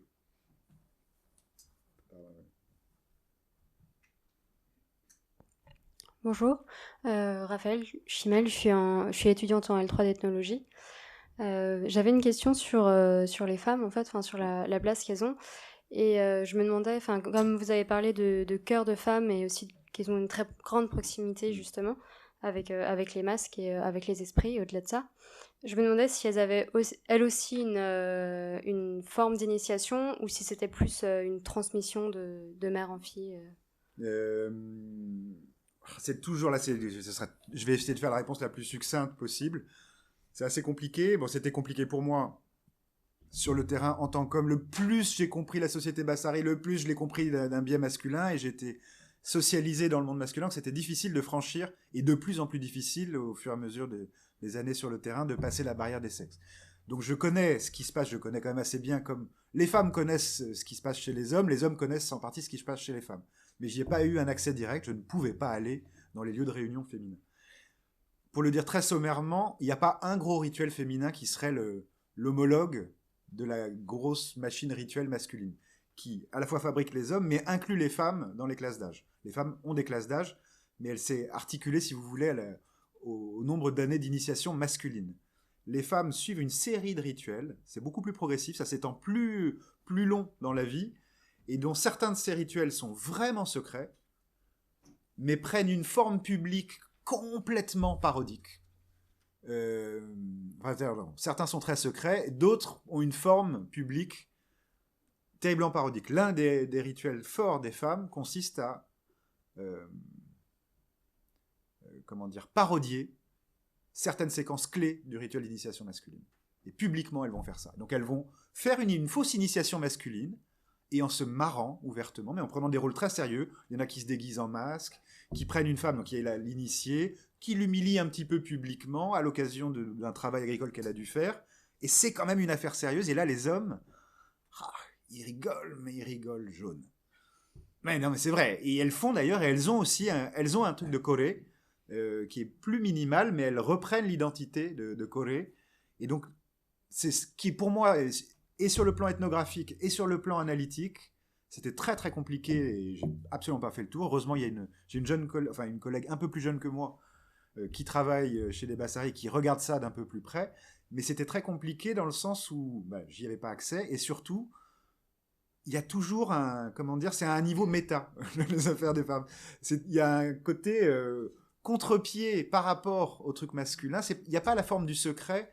La logique initiatique masculine est plus simple pour moi à comprendre. En gros, il y a des secrets qui sont plus ou moins éventés et une forme publique qui fait des allusions à ces secrets, mais relativement simple, je trouve, sur la partie publique de l'initiation. Chez les femmes, la partie publique est complètement une subversion du point de vue masculin, et les coulisses, et les hommes le disent eux-mêmes, ils disent c'est plus secret que nous, quoi. C'est plus secret que nous. Donc, pour autant, dans les deux, il s'agit toujours de fabriquer on n'est pas dans un monde où l'initiation masculine est l'élément un moteur de la domination masculine. Ça marche pas comme ça dans ce monde-là. Vraiment autant que je le sache, ce qui veut pas dire qu'il n'y a pas une asymétrie dans la répartition genrée. Mais j'ai perdu la fin de ma phrase. Ce qu'il s'agit de faire, j'ai retrouvé, c'est d'instaurer des formes de connecter. Il ne s'agit pas juste de séparer les sexes, ça c'est trop facile. C'est d'instaurer une distinction de sexe qui élabore une certaine manière de se connecter. Et la manière dont les femmes jouent le jeu du secret, sans en être complètement dupes, instaure des formes de complicité. Vous l'avez dans les relations, la complexité de la relation des femmes et des masques, qui s'épaissit au fil des années.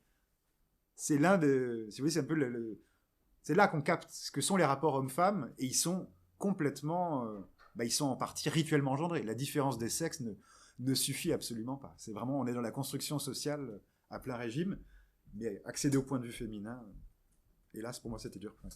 Est-ce que vous pouvez développer sur ce qui a fait que vous vous retrouvez dans la peau d'un Corée ?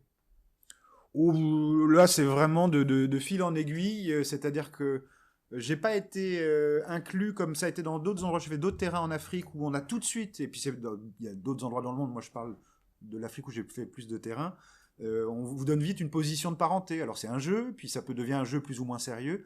Dans ce monde-là, pas du tout. Là, les gens étaient là. Moi, une société matrilinéaire, on est les enfants de sa propre mère. Ma mère était loin.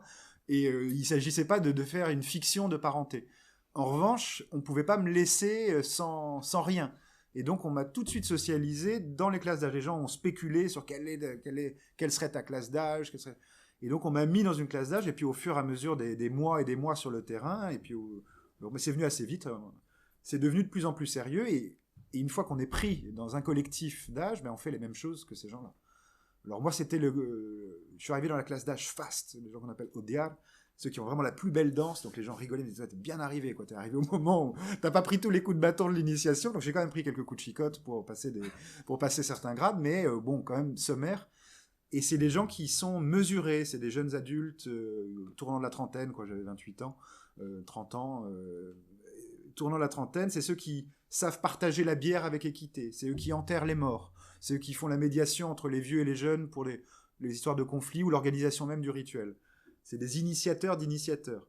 Alors moi, j'ai pas enterré les morts, j'ai essayé de partager la bière tant bien que mal, et puis je me suis fait attraper une fois ils m'ont dit non, on est tous là, tu mets ton truc de renier, j'ai mis mon truc de renier, et j'ai marché avec les gens, et je me suis même retrouvé sous le costume l'entité, ce qu'on appelle Endao, le caméléon initiatique. Il apparaît parfois sous une certaine forme. C'est un gros amas de feuilles sous lequel il y a les candidats à l'initiation. Une fois qu'on les a emmenés, donc, on a emmené les initiés en brousse et on revient de la brousse vers le village. Et là, vous avez des cris qui font un peu peur. Il y a un homme qui pousse certains cris, c'est les cris de cette entité initiatique. Et toute une série d'hommes qui portent chacun des branchages, et on fait une espèce de gros talus mobile, et à l'intérieur de nous, il y a les candidats à l'initiation. Autour de ce talus, il y a les mouvants, si vous voulez, il y a des jeunes hommes, des jeunes initiés qui écartent tous les observateurs. Moi, je me suis retrouvé à l'intérieur de ça. J'avais l'impression d'être là au cœur du secret. Là, on se dit, voilà, l'ethnologue complètement mis dedans. Et pour vous donner, c'était assez... puis les gens voyaient pas un grand problème avec ça. Ils m'ont dit non, t'es mieux à l'intérieur, t'es plus caché que si t'es dehors. À partir du moment où j'étais parti en brousse et qu'il fallait revenir au village, c'était mieux de me cacher à l'intérieur. Et j'étais à peu près sur le terrain depuis 1 an. Et il y a une femme qui vient me voir. Qui était une femme avec qui je parlais beaucoup, une femme de mon âge, très marrante, mais très piquante, quoi. Très, comme les femmes Bassari savent le faire, moqueuse. Et elle me dit, tu crois que tu connais les secrets Bassari? Un air entendu, j'ai dit, non, quoi, de quoi tu parles? Tu crois qu'on n'a pas remarqué? Et là, je prends un air un peu gêné, et elle me dit, mais la dernière initiation, là. Et là, je dis, merde, il faut pas que je révèle des secrets ou des choses. Et elle était en train de me tester. Elle me dit, mais tu crois qu'on n'a pas vu, là, tes jambes blanches, là, cachées sous un arbre? Et donc, elle m'a pris au dépourvu, en fait. Et là, ce qu'elle a fait, en gros, c'est comme ça que je l'interprète, elle m'a fait un rappel bien clair.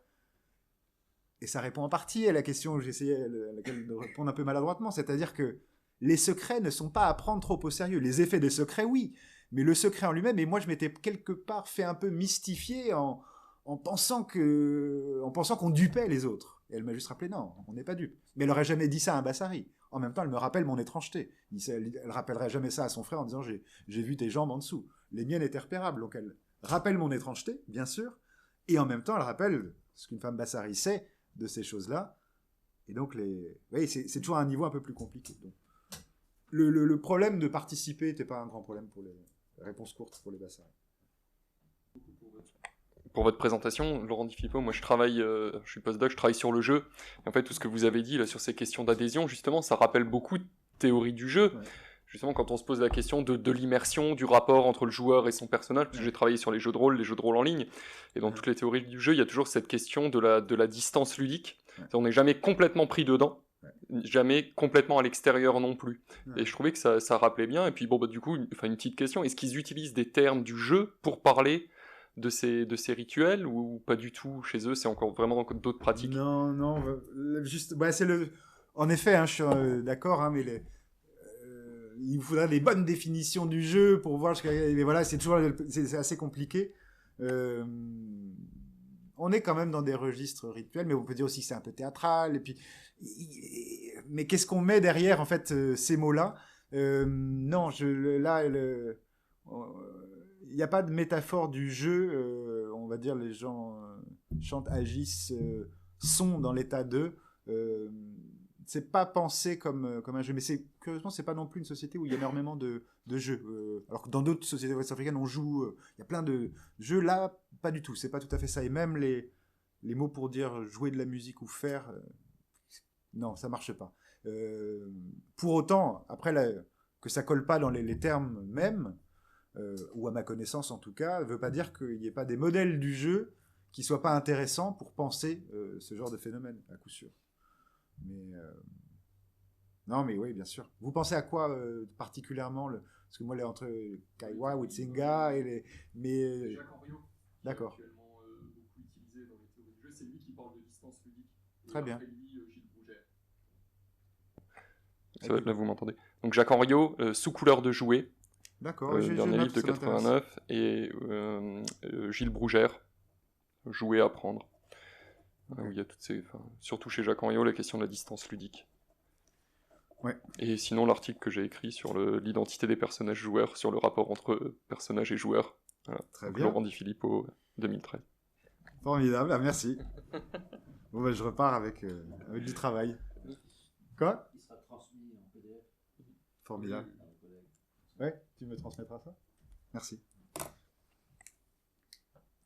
Des questions? Bonjour, Maxime Brissac, en 3e d'année d'ethnologie. Je me demandais si ces rituels avaient un rapport avec le culte des orishas, comme la religion Yoruba. Vu que c'est un peu la même région, je me demandais si ça avait un rapport avec le vaudou en fait.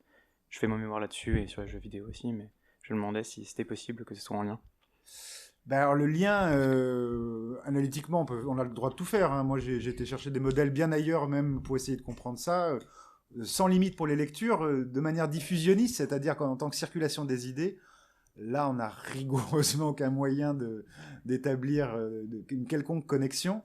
Quand même, le Bénin, là, c'est pas juste à côté. Hein. Parce que, Pardon? non, il y a des ressemblances avec le rituel d'incorporation un peu, et aussi la bière crachée et tout ça.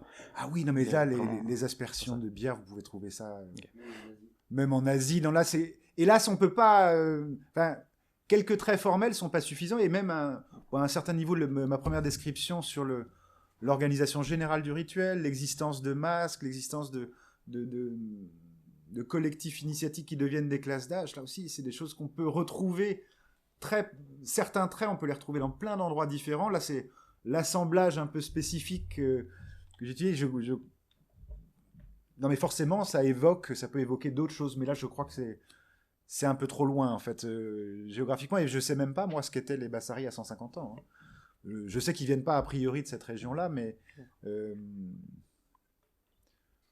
Et non, là, c'est trop difficile d'établir un lien. En revanche, oui, bien sûr, sur l'action rituelle en général, j'imagine bien qu'il y a des aires de famille avec d'autres cas ouest-africains, mais je dirais, à ce jeu-là, les Yoruba sont aussi loin que les Atchouars. Je force le trait, mais il y a pas. Je force un peu trop le trait, mais je crois pas trop là à la diffusion d'idées, ou en tout cas pas d'une manière qui soit saisissable, hélas, par nos connaissances actuelles. Bah, merci. Pardon, oui, merci. Oui, alors j'ai une question. Vous avez parlé des masques, pardon, je me présente, étudiant en première année des sciences sociales. Vous avez parlé des masques en disant qu'ils étaient créés et détruits pour chaque apparition. C'est ça, hein. Et qu'en même temps, le masque était, c'était un assemblage d'identité du masque en tant que tel et de la personne qui faisait cette performance. Et du coup, je voulais savoir si, une fois retiré, ou au moment de le créer ou au moment de le détruire, est-ce que le masque avait vraiment une identité? Est-ce qu'il faisait l'objet de considérations particulières? Ou est-ce qu'il n'existait que quand il était revêtu Vous parlez des parties, là, le des costume? parties, Ouais. oui, du costume, quoi. Oui. Bah, c'était la photo, là, vous avez vu, la photo d'annonce là, que vous avez reprise là, pour annoncer le séminaire. Là, vous avez Oui. la collerette là, du masque. On ne la détruit pas à chaque fois, c'est très long à fabriquer. Ce qui était fiché sur l'arbre. Là. Ouais. C'est un masque agressif. Oui. Alors ça, c'est un masque gentil. Lui, il est gentil, les nerfs, ça va. Je parle celui rond. sur le poster. Ah voilà, sur le poster. Alors, oui, je peux peut-être le retrouver. Attendez, je vous le montre. Hop. Ça, voilà, c'est exactement, c'est la collerette. C'est la collerette du masque agressif. Pourquoi vous avez mis un truc agressif pour illustrer notre séminaire? Parce que vous ne le saviez pas. Je me suis dit, ça va passer inaperçu. Mais et donc là, elle s'est juste posée. Et en effet, c'est exactement comme on mettrait un signe sens interdit, là, de ne pas se garer à côté. Là, on est à côté de la maison des hommes. Et ça veut juste dire que cette maison des hommes, à ce moment-là, qui est un espace mixte, je dis maison des hommes par communauté, c'est maison collective, dans lesquelles dorment garçons et filles. Et à certains moments, elle redevient une maison masculine, au moment un peu de l'initiation. Et on met certaines parties du costume du masque sous le toit, quoi. En fait, vous avez le toit en paille, puis il y a un petit plafond, et on peut garder ça là. Donc on va pas jouer avec, hein, mais c'est pas non plus absolument, enfin c'est gardé à l'écart. Et d'autres parties du costume sont vraiment les feuilles et les choses. Elles n'ont de consistance, enfin de choses que portées. Et dès qu'elles sont détachées, on les détruit quand même. Il ne s'agit pas que les enfants puissent jouer avec. Donc on détruit le masque et on le laisse là à dessein. Et là, c'est des choses aussi très classiques de laisser une trace de ce qui est apparu. Et ça marche pour les enfants. Les enfants se promènent et là, hop, ils voient des bouts de masque détruits, des choses. Et ça fait fonctionner le piège à penser continue. Donc c'est aussi là pour laisser des traces, pour piéger un peu les enfants. Mais quand on est, alors là je peux prendre un peu les coulisses, quand on est entre hommes, un peu à l'abri, là, à l'écart, dans les lieux où on fabrique les costumes, bah, on est comme des gens qui blaguent en train de faire un travail manuel. Hein. Il n'y a aucun cérémoniel. Hein. On fabrique, on est dans la vie la plus courante. Hein. Il n'y a pas de sacralité autour de la fabrication de l'objet et de l'objet en lui-même. Très très peu. Alors que de l'extérieur, et moi je suis pris à ce piège, là, ça répond un peu à la question qui était tout à l'heure. Je me méfie de moi-même. Je vous dis que les choses féminines sont beaucoup plus secrètes, mais je suis sûr que si j'y étais, les femmes entre elles font la même chose. Mais comme je ne sais pas, je spécule un peu plus. Et bon, là pour les hommes, je peux faire avoir les coulisses. Pas trop de sacralité autour des objets.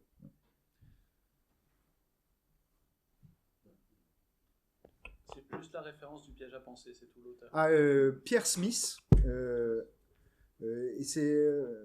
alors ça a été repris, Boyer l'a repris dans un titre Barricade mystérieuse et piège à penser, mais la première formule vient de Pierre Smith, et je crois que c'est dans le titre, même là j'ai oublié, Organisation des rites. C'est vraiment très très bien, un type parti trop tôt. Bonjour, Maëlle Viplezeller, L3 Ethnologie. Je voulais savoir comment on sort de l'état de Corée. Est-ce que c'est quelque chose qu'on peut faire aussi, enfin, vous disiez qu'on peut l'être comme ça, on accroche et c'est bon. Et est-ce qu'on en sort aussi facilement? Pareil, on détache et c'est fini. Par contre, il ne viendrait pas à l'idée de se mettre en état de Corée dans le contexte qui n'est pas approprié pour. Vous êtes chez vous en train de manger, et vous attachez ça et vous vous dites « Ah ouh, je suis Corée !» Là, c'est les fous qui font ça aussi. Donc non, hors de question. Mais on le fait dans certains contextes, certains travaux pour le chef, là, qui sont des gros contextes publics, et vraiment la période de l'initiation. Là, c'est vraiment le moment où, quand tous les gens sont rassemblés, vous avez ces personnages un peu étranges qui viennent vous faire peur, mais c'est vraiment on-off. Et c'est assez compliqué quand on doit prévenir quelqu'un. On doit lui dire... tiens, il y a un truc qui se passe, une affaire très prosaïque, quelqu'un t'appelle à la maison. Et quand il est dans l'état de Corée, il faut quand même... On peut pas juste lui taper sur l'épaule, lui dire enlève ton truc de Corée, tu es appelé à la maison. Donc il faut trouver un peu le moment opportun, et là, un peu discrètement, débranche. Donc c'est pour ça que les gens on n'est pas dans la possession. Malgré tout, je veux pas le trivialiser, on est quand même quelqu'un d'autre quand on est dans cet état-là. Moi non, mais certaines personnes... Bonjour, Brian Nemec, étudiant en Master 1 d'ethnologie. Et voilà, je me posais une question sur le bond. Là, vous nous avez donné une belle image d'une cérémonie qui se passe correctement. Et moi, je me posais la question, est-ce que vous avez déjà pu assister à une cérémonie qui foire, par exemple, ou par exemple, un Corée qui profite de l'identité d'être quelqu'un d'autre, devient violent, ou est-ce que une cérémonie a déjà pu être le théâtre de conflits à résoudre? Et je me demandais si c'était le cas, est-ce que ces conflits, enfin comment on gère ces conflits? C'est-à-dire que est-ce que quelqu'un qui est sous l'identité d'une classe, enfin d'une personne d'une classe d'âge supérieur, je sais pas, commet un meurtre, je sais pas, n'importe quoi, quelque chose de punissable, comment on règle le problème? Bon là, les meurtres, il n'y en a pas beaucoup, dans ce coin-là quand même. Des conflits entre personnes, il y en a. Les gens sont extrêmement vigilants, ça m'a marqué. Moi j'ai été dans d'autres endroits, et puis il y a quand même pas mal d'endroits où quand il s'agit de picoler, on picole. Et là, les gens sont savants avec cette affaire-là. Il faut être gris, mais pas trop. Et là, on peut boire, il faut boire longtemps, beaucoup de bière de mille. Mais les états d'ivresse un peu avancés, et en tout cas, ils sont tout à fait permis. On a le droit de s'effondrer dans un coin, on se relève. Mais s'ils donnent lieu à l'expression de la violence, et ça, je l'ai vu quelques fois, il y a quelques personnes qui, buvant trop, dérapent un peu. C'est très très rapide, quoi. Là, on neutralise les gens. C'est vraiment... les gens supportent pas ça. L'usage de la violence non plus. C'est très très canalisé. On est dans une société qui valorise au plus haut point le fait de prendre des coups pendant l'initiation et de dire même pas mal. Et c'est ce qu'on fait. Certains passages de classe d'âge, on tend les bras derrière. Là, on se prend des coups de chicotte. Ça ouvre. Ça ouvre l'arrière des bras. C'est vraiment très fort. Et là, on pousse un cri. C'est un cri qui est le cri de joie, quoi, quand on est content. Ça, c'est vraiment très valorisé. Pour chercher les gens qui vont donner les coups de bâton, c'est l'enfer.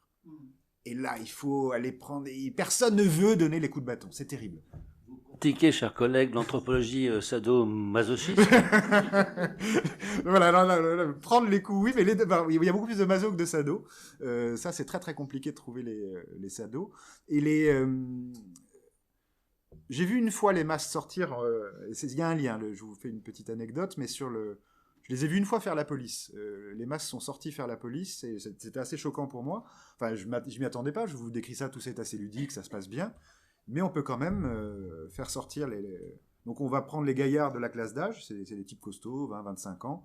Et là, on se réunit, les femmes se réunissent d'un côté, les hommes de l'autre, et puis on dit, il faut agir. Et là, les masses partent sous la forme de masques agressifs, ils sortent pour l'occasion, là, en dehors de tout contexte rituel, et ils sortent avec des chicottes pour attaquer.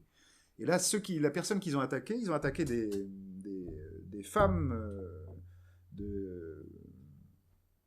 vendeuses itinérantes qui passent une fois par semaine ou tous les 15 jours, qui viennent parfois pendant les rituels pour vendre un peu d'alcool. Et là, c'était de l'alcool fort, c'est-à-dire qu'en gros, il y a eu un moment où les gens venaient avec du pastis, du gin, et on coupait la bière de mille avec du pastis et du gin. Évidemment, c'est un peu plus costaud. Et là, les vieux ont dit, mais en fait, quand les gens boivent de l'alcool plus fort, on a plus de dérapage. Et on n'aime pas ça. Et donc là, ils ont dit aux femmes, bon, bah, il ne faut pas revenir vendre ça chez nous. Et ils ont envoyé les masques et qui ont cassé tout, en fait. Qui ont cassé, et les femmes ne sont pas revenues. Et donc vous pouvez avoir l'usage de la violence pour un peu forte, pour prévenir. Donc ça, c'est pas de l'ordre du dérapage rituel, mais je suis obligé de reconnaître, en à peu près, c'est pas bon, j'ai passé 2 ans quoi sur le terrain, bien dedans. J'ai pas vu beaucoup de dérapage. J'ai pas vu beaucoup de dérapage, mais parce que c'est quand même des petits. Hein, on est très très vigilant avec ces affaires. Donc Romain Denimal en Master 2. Vous avez employé plusieurs fois le terme fou dans vos réponses. Et j'aurais une question. Est-ce que vous pourriez nous en dire plus sur la considération de la folie chez les Bassari, si elle a un lien avec l'initiation ou pas du tout dans cette altération d'identité dont vous avez parlé? Oui, c'est une bonne question en fait, mais je n'ai pas connu. Ouais, là je reprends un peu ce que pourraient dire ce que peuvent dire les Bassari, avec les enfants ou les fous qui croient que. Malgré tout, j'ai connu un gars fou, je sais pas, mais je n'ai pas vu beaucoup non plus sur le terrain. Il y a un type qui est un peu, voilà, qui est pas dans le même monde que les autres, mais lui, il aurait eu un accident, il est tombé d'un palmier. Bon, il y a des gens qui souvent meurent quand ils tombent des palmiers, on monte assez haut pour récolter le vin de palme. Lui n'est pas mort, mais il est quand même pas comme tout le monde. Et puis il habite de manière itinérante, il se balade d'un endroit à un autre. Mais il a été initié.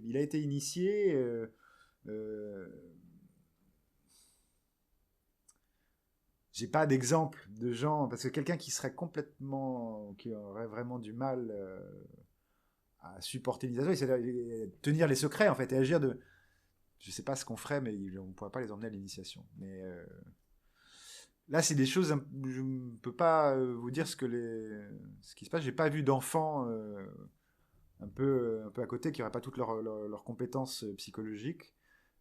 Ce type plus vieux, là, il n'y avait aucun problème. Il était complètement hors cadre, mais c'était plutôt une présence amusante. Et justement, il était considéré comme l'une des manières de décrire le comportement un peu étonnant qu'il avait, c'est de dire, mais il dit tout ce qu'il pense, il n'a aucun secret, il n'y a aucun filtre. Et ça, c'est quand même pas la caractéristique des humains complets, c'est d'avoir une certaine opacité. C'est-à-dire non pas qu'on ment, mais c'est qu'on ne dit pas tout, et l'esprit des autres est un peu opaque. Et c'est aussi un peu pour ça que moi j'ai adopté des modèles analytiques plus pragmatiques, plus interactionnistes, disons. Ben, c'est aussi un héritage intellectuel des personnes avec qui j'ai travaillé, mais ça nous met sur un plan d'égalité. C'est-à-dire que je ne spécule pas sur les états de pensée d'autrui. Et globalement, les Bassari ne le font pas non plus. Alors, je sais pas opacity of mind, comme on a dans certaines régions, mais ils sont un peu là-dedans. Et moi, j'ai parfois été surpris, je psychologise, comme nous tous, beaucoup plus les rapports sociaux que les gens jugent les actions qui sont faites et ne se prononcent assez peu sur l'intentionnalité malveillante ou les choses qu'il y aurait derrière. Et on prend appui sur les actions. Et donc la manière de juger même ce type un petit peu fou, c'est sur le plan des actes de langage, c'est qu'il ne filtre pas, mais c'est moins ce qui est dit que le fait de ne pas filtrer. Et sur le plan de l'action, c'est-à-dire il fait des choses quand même étonnantes. Il se comporte un peu comme un Corée. Il vient manger au moment où il n'est pas invité. Il arrive dans les trucs de travail. Il vient travailler un peu, mais il fait la moitié du boulot. Et il est un peu un clown. Et il a trouvé sa place comme ça. Et il dort chez les uns et chez les autres. Et il a toujours un endroit pour manger. Donc, lui, ça va. Mais les fous, en général, je ne peux pas vous dire. Si votre question est courte, posez-la. On va continuer à passer. Donc Maxime Brissac, 3e année d'ethnologie en licence. Je me demandais qu'est-ce qui se passait si Bernard, qui en Corée joue le rôle de Jacques, croisait Jacques. Oui, non, mais là, Jacques est dans les parages, hein, mais Jacques va faire semblant de rien. Là, c'est très simple. Si Jacques est même à côté de sa femme, de toute façon, ces types sont incontrôlables. Hein. Le Bernard en mode Corée, on discute pas rationnellement avec lui. Il va arriver, il fait une irruption à la famille, et justement, devant son camarade, il va parler avec l'épouse de ce dernier, exactement. Il va dire Ayere, ma femme. Et il peut lui faire des blagues, il va la gêner. Il va gêner son copain aussi. Et les gens rigolent un peu jaune, parce qu'on ne sait jamais jusqu'où ils vont aller, les Coréens. Non, tout ça pose aucun problème. Au contraire, c'est même bien s'il est dans le coin, si ça peut rajouter un peu de confusion, encore mieux. Tout est possible, mais c'est juste qu'on doit s'adresser, mais on passe pas son temps à les appeler par leur nom, mais pour ceux qui savent, et on le sait généralement au moment où ils peuvent prendre aussi, là c'est vrai qu'il y a une variante, on peut prendre le nom aussi, et au Sénégal ils font plus souvent ça, de l'autre côté de la frontière, on prend le nom d'un tout petit enfant, et qui est justement l'enfant d'un bon ami à soi. Voilà, on va prendre le nom d'un tout petit. Mais ce qu'il faut, c'est quand même à la fois substituer l'identité et prendre les relations de parenté. Là, ça veut dire qu'à la femme de son ami, on va dire maman, au lieu de dire ma femme. Mais c'est pas aussi formel que ça. Enfin, moi, là, je connais beaucoup plus la version. On prend un alter de la classe supérieure et on joue avec les relations de parenté de cet homme-là, mais on peut aussi prendre un alter enfant sans problème. Chers collègues, je vous remercie. Justement, votre dernière remarque joue le rôle de transition pour moi. Je commence parce que j'ai une série de questions rapides. Donc, la dernière en date, là, je vais la poser en premier de ce fait. Vous avez évoqué une société qui est répartie sur les deux pays, à la frontière de deux pays, le Sénégal et la Guinée-Conakry. Est-ce la même chose des deux côtés de la frontière en ce qui concerne, par exemple, ce rituel? Donc, vous avez répondu déjà, il y a une petite nuance là, plutôt au Sénégal, mais est-ce que pour le reste, c'est globalement semblable ou est-ce que ça, c'est la première question? La deuxième nécessite une troisième, c'est-à-dire qu'en préliminaire, vous avez évoqué en votre introduction le passé relativement proche de ces Bassaris qui étaient autrefois des chasseurs-cueilleurs, avez-vous dit. Je suppose donc aujourd'hui ils sont des agriculteurs plus ou moins sédentarisés, éventuellement pratiquant l'essartage, donc un nomadisme lent, c'est ça à peu près, j'imagine. Donc la question c'est, sont-ils une société hiérarchisée?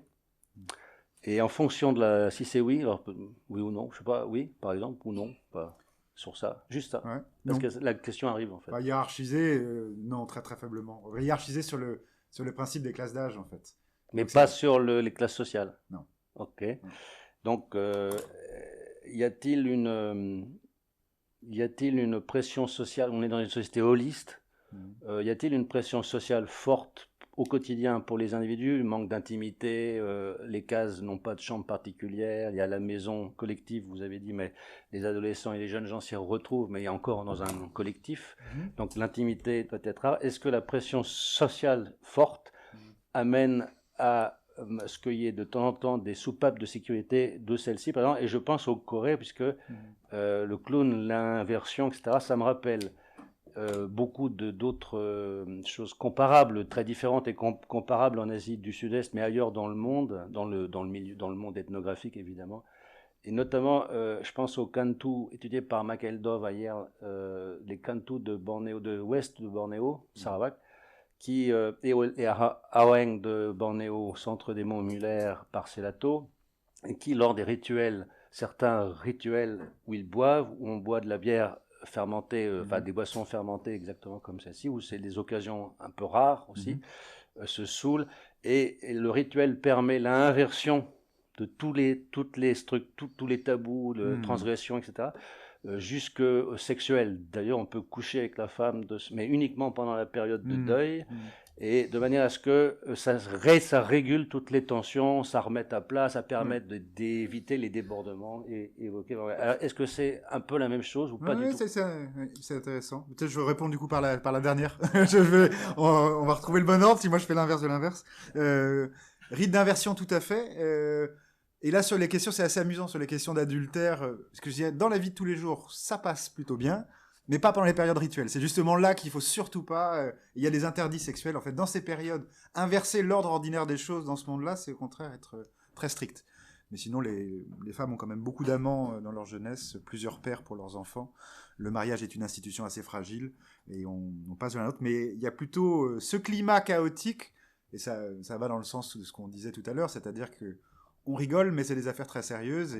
Et derrière, il y a des interdits assez forts. Et pour les porteurs de masques aussi, on ne fait pas n'importe quoi. Il y a abstinence sexuelle avant, après. Il faut faire un peu attention. Est-ce que la pression sociale, l'intimité... il y a une pression sociale forte. Moi, je vais faire une réponse un peu générale, mais c'est des choses qui continuent de me travailler dans ce monde-là. On fait toujours un peu de l'anthropologie comparative malgré soi. Enfin, c'est-à-dire il y a des quiproquos, il y a des choses qu'on croit avoir compris, qu'on n'a pas vraiment comprises, et derrière certaines formes d'altérité, on retrouve on est bien dans le même monde. Il y a beaucoup d'interactions sociales qui sont pas exactement les mêmes qu'ici, mais que je connais bien chez les Bassamis. J'ai des zones où je sens que je n'ai pas encore tout compris. Et ce qui me frappe, et je ne peux pas tout à fait bien le dire, c'est à la fois le caractère résolument collectif, et on fait des collectifs uniformes, les classes d'âge, c'est pas rien, hein, c'est vraiment des... Et c'est pour ça que ça a une force d'inclusion. Même un étranger comme moi a pu faire partie de manière assez forte de ces collectifs-là. Ils sont équistatutaires de manière rigoureuse, et pour autant, c'est des collections d'individus ultra singuliers. Il y a une insistance sur la singularité des personnes, et il y a quelques éléments objectifs pour ça, qui sont pas d'homonymie, mais aucune. Pas de jumeaux. Les jumeaux, 2 personnes qui seraient identiques, et on n'en garde qu'un. On n'en garde qu'un des 2. Les femmes disent, ouais, ben non, il n'y en a qu'un qui a survécu. Donc en gros, on ne nourrit pas le deuxième. Et là, moi, j'ai fait, en faisant une enquête généalogique un peu sérieuse, je voyais parce qu'il y a des prénoms ordinaux, donc on sait exactement l'ordre de naissance des enfants par les prénoms, avant d'avoir le nom qui est le nom unique. Et là, je voyais des trous, et les gens me disaient, ouais, non, mais là, c'était un jumeau. Et donc, il y a des marques de singularisation extrême, et plus radicales que chez nous, et de collectifs assez forts. Pour autant, autant que je compare avec d'autres endroits où le premier terrain que j'avais fait tout au sud de la Guinée, dans la région de Nzérékoré, un peu au sud, en gros, j'avais longé un peu près de la Côte d'Ivoire, et en remontant le long du Libéria, chercher un endroit chez les Konon, Manon, dans cette Kpélé, dans cette région-là, où là, la pression était assez forte, c'est-à-dire que pour le coup, on ne peut pas être seul, hein, c'est assez difficile. Et moi, je me rappelle quand j'essayais de me mettre un peu dans ma chambre, mon coin, les gens me disaient, quoi, t'es asocial? Et on est tout. Chez les Bassaris, pas du tout. On peut passer. Moi, j'ai habité pendant plusieurs mois tout seul dans une maison. Les premiers voisins étaient à 15 minutes à pied. Et quand je faisais mes crises de palu, les gens m'apportaient à manger 1 fois par jour ou 2 fois par jour. Et puis c'est tout. Et j'ai connu des vieux, il y a des vieux qui sont seuls. Et finir sa vie seul, et les gens sont très à l'aise avec ça, c'est beaucoup plus dur. Donc non pas qu'il n'y a pas de pression sociale, mais la possibilité d'être seul n'est pas du tout un problème. Et même moi, je me sentais parfois vraiment très seul, et il faut faire activement aller chez les autres, sinon chasseurs-cueilleurs devenus des bons cultivateurs de mil, hiérarchisation. Donc on a quand même des petites chefferies. Il y a 2 chefs, qu'on appelle Emoun et l'autre qu'on appelle Afnan. Afnan, c'est celui qui compte, c'est un spécialiste rituel, et il opère pendant l'initiation. Et lui, il a quand même un certain pouvoir sur le plan du rituel, mais c'est un type très très ordinaire pour transmission en ligne utérine, donc le maternel à neveu utérin. Et celui qui est Emoun, ça veut dire un peu la tête, quoi, le chef, et il est l'analogue de ce que serait l'homme le plus âgé dans une famille, c'est-à-dire quelqu'un un peu responsable, et qu'il est au niveau du village. Mais il n'a pas plus d'autorité qu'un chef de famille, dans sa famille, dans ce monde matrilinéaire. On n'en a pas beaucoup sur sa famille, on en a encore moins à l'échelle du village. Et c'est vraiment des chefs sans pouvoir. Même, il n'y a pas de maître des terres. Non. Non, voilà, on n'a pas les gens de la terre, gens du pouvoir. Non, là, pas non plus, il n'y a pas de spécialisation. Il y a quelques types qui connaissent la forge, mais ça ne leur fait pas un statut particulier. Donc on n'a même pas des spécialisations statutaires. Dans ce qui est vraiment très très marqué, c'est cette horizontalité des classes d'âge, et qui fait qu'on a des prérogatives très très claires à certains âges. On exerce le pouvoir coercitif. Là, par exemple, il y a ceux qui doivent donner les coups de bâton. On a des responsabilités rituelles. Mais dès qu'on est sorti de là, ce qui est déjà mon cas moi à mon âge, moi, je vais juste au rituel pour boire. C'est terminé. Je n'ai plus aucun rôle rituel. Je suis sorti de ça, et les gens sont très contents de ça. Les successions à la chefferie, c'est une épouvante. Les gens disparaissent, ne veulent pas prendre ça, et on fuit toute forme de responsabilité politique. Et il y a encore aujourd'hui des mécanismes assez radicaux de répartition des richesses. C'est-à-dire que des gens qui ont une meilleure récolte, on va en prendre une partie, on la redistribue. Mais alors sur ce dernier point, ouais. Est-ce que c'est dû à une structure traditionnelle une morphologie sociale traditionnelle, ou est-ce que c'est dû à un contexte politique récent? Je pense à l'époque de Sékou Touré, car à l'époque de Sékou, moi j'y ai vécu durant cette époque, la production de légumes, de mil, etc., était étaient découragés puisque l'État leur prenait tout. Donc, ils produisaient plus, ils mouraient de faim, en fait.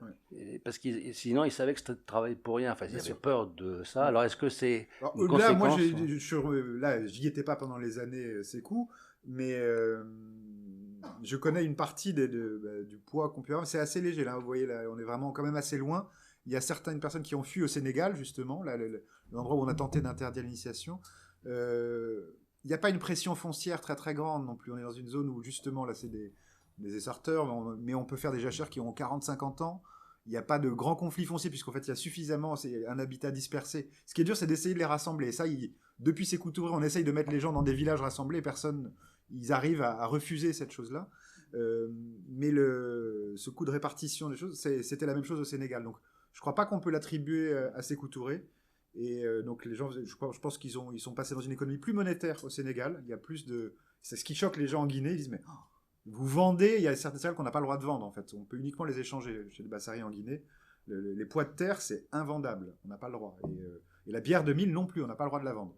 Et on peut pas le droit de l'acheter, c'est impossible. Contrairement au vin de palme.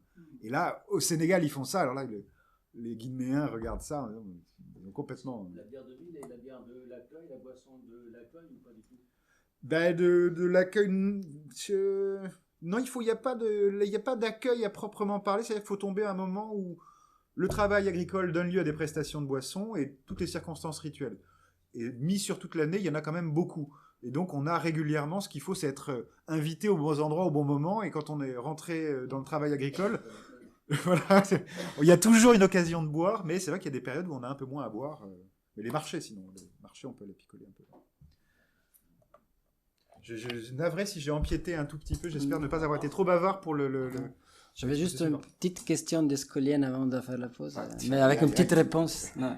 Et quel est le schème, donc, l'identification entre notamment les humains et le caméléon, par exemple? Mais on est en plein monde analogiste, on le sait bien. Moi, mais le caméléon, c'est assez compliqué, parce qu'il y a le caméléon réel qui fait l'objet d'interdits, c'est-à-dire qu'on n'a pas le droit de faire n'importe quoi avec le caméléon réel. Et il y a le caméléon qui porte un nom différent, Enda, l'entité initiatique, qui est à la fois le tas de feuilles que je décrivais tout à l'heure. Parfois, ça n'est juste qu'une voix, on ne fait que l'entendre, donc c'est la voix d'un initié. Et là, c'est la présence du caméléon. Et le caméléon, il est censé, là, c'est très... comme dans la plupart des traditions initiatiques, c'est la même chose chez les Sénoufos un peu. Il avale littéralement les initiés, puis il les remet au monde une deuxième fois. Mais donc on a de liens que sur le lien de la Dupree, il n'y a pas, c'est pas, comment dire, le rapport homme-animal dans ce monde-là, il n'y a pas d'animaux auxquels on prête. Enfin, on est vraiment pas chez les Alchors. On est bien en Afrique de l'Ouest, je pense, de ce point de vue-là. Mais moi, et je l'enseigne et je prêche la bonne parole. Je suis quand même un convaincu d'escolien sur plein d'aspects. Et je veux dire que je ne l'ai jamais cité. Philippe, je ne le cite pas pour ce genre de choses, en tout cas pas. Ça n'apporte pas grand-chose, je crois, de dire qu'on est dans un monde analogiste là. Sauf, pour moi, la rentabilité du modèle, elle est de voir à plus haute échelle certains traits des sociétés analogiques et de fait des mondes dans lesquels le sacrifice est possible, comme des éléments de connexion, de connecter ces mondes un peu fragmentés. Mais c'est pas non plus, je pense que s'il avait eu les matériaux avant d'écrire le livre, s'il avait eu ma thèse, je ne crois pas qu'il aurait mobilisé ces matériaux-là pour prendre l'archétype du modèle analogique. Ça marche mieux avec les Samo, ça marche mieux au Burkina Faso avec les Mossi. Il y a d'autres sociétés ouest-africaines où le monde analogique fourmille plus, où il y a des composantes de la personne à plein régime. Il y a il y avait vraiment des ressources pour alimenter. Là, ça marche pas très bien, je crois.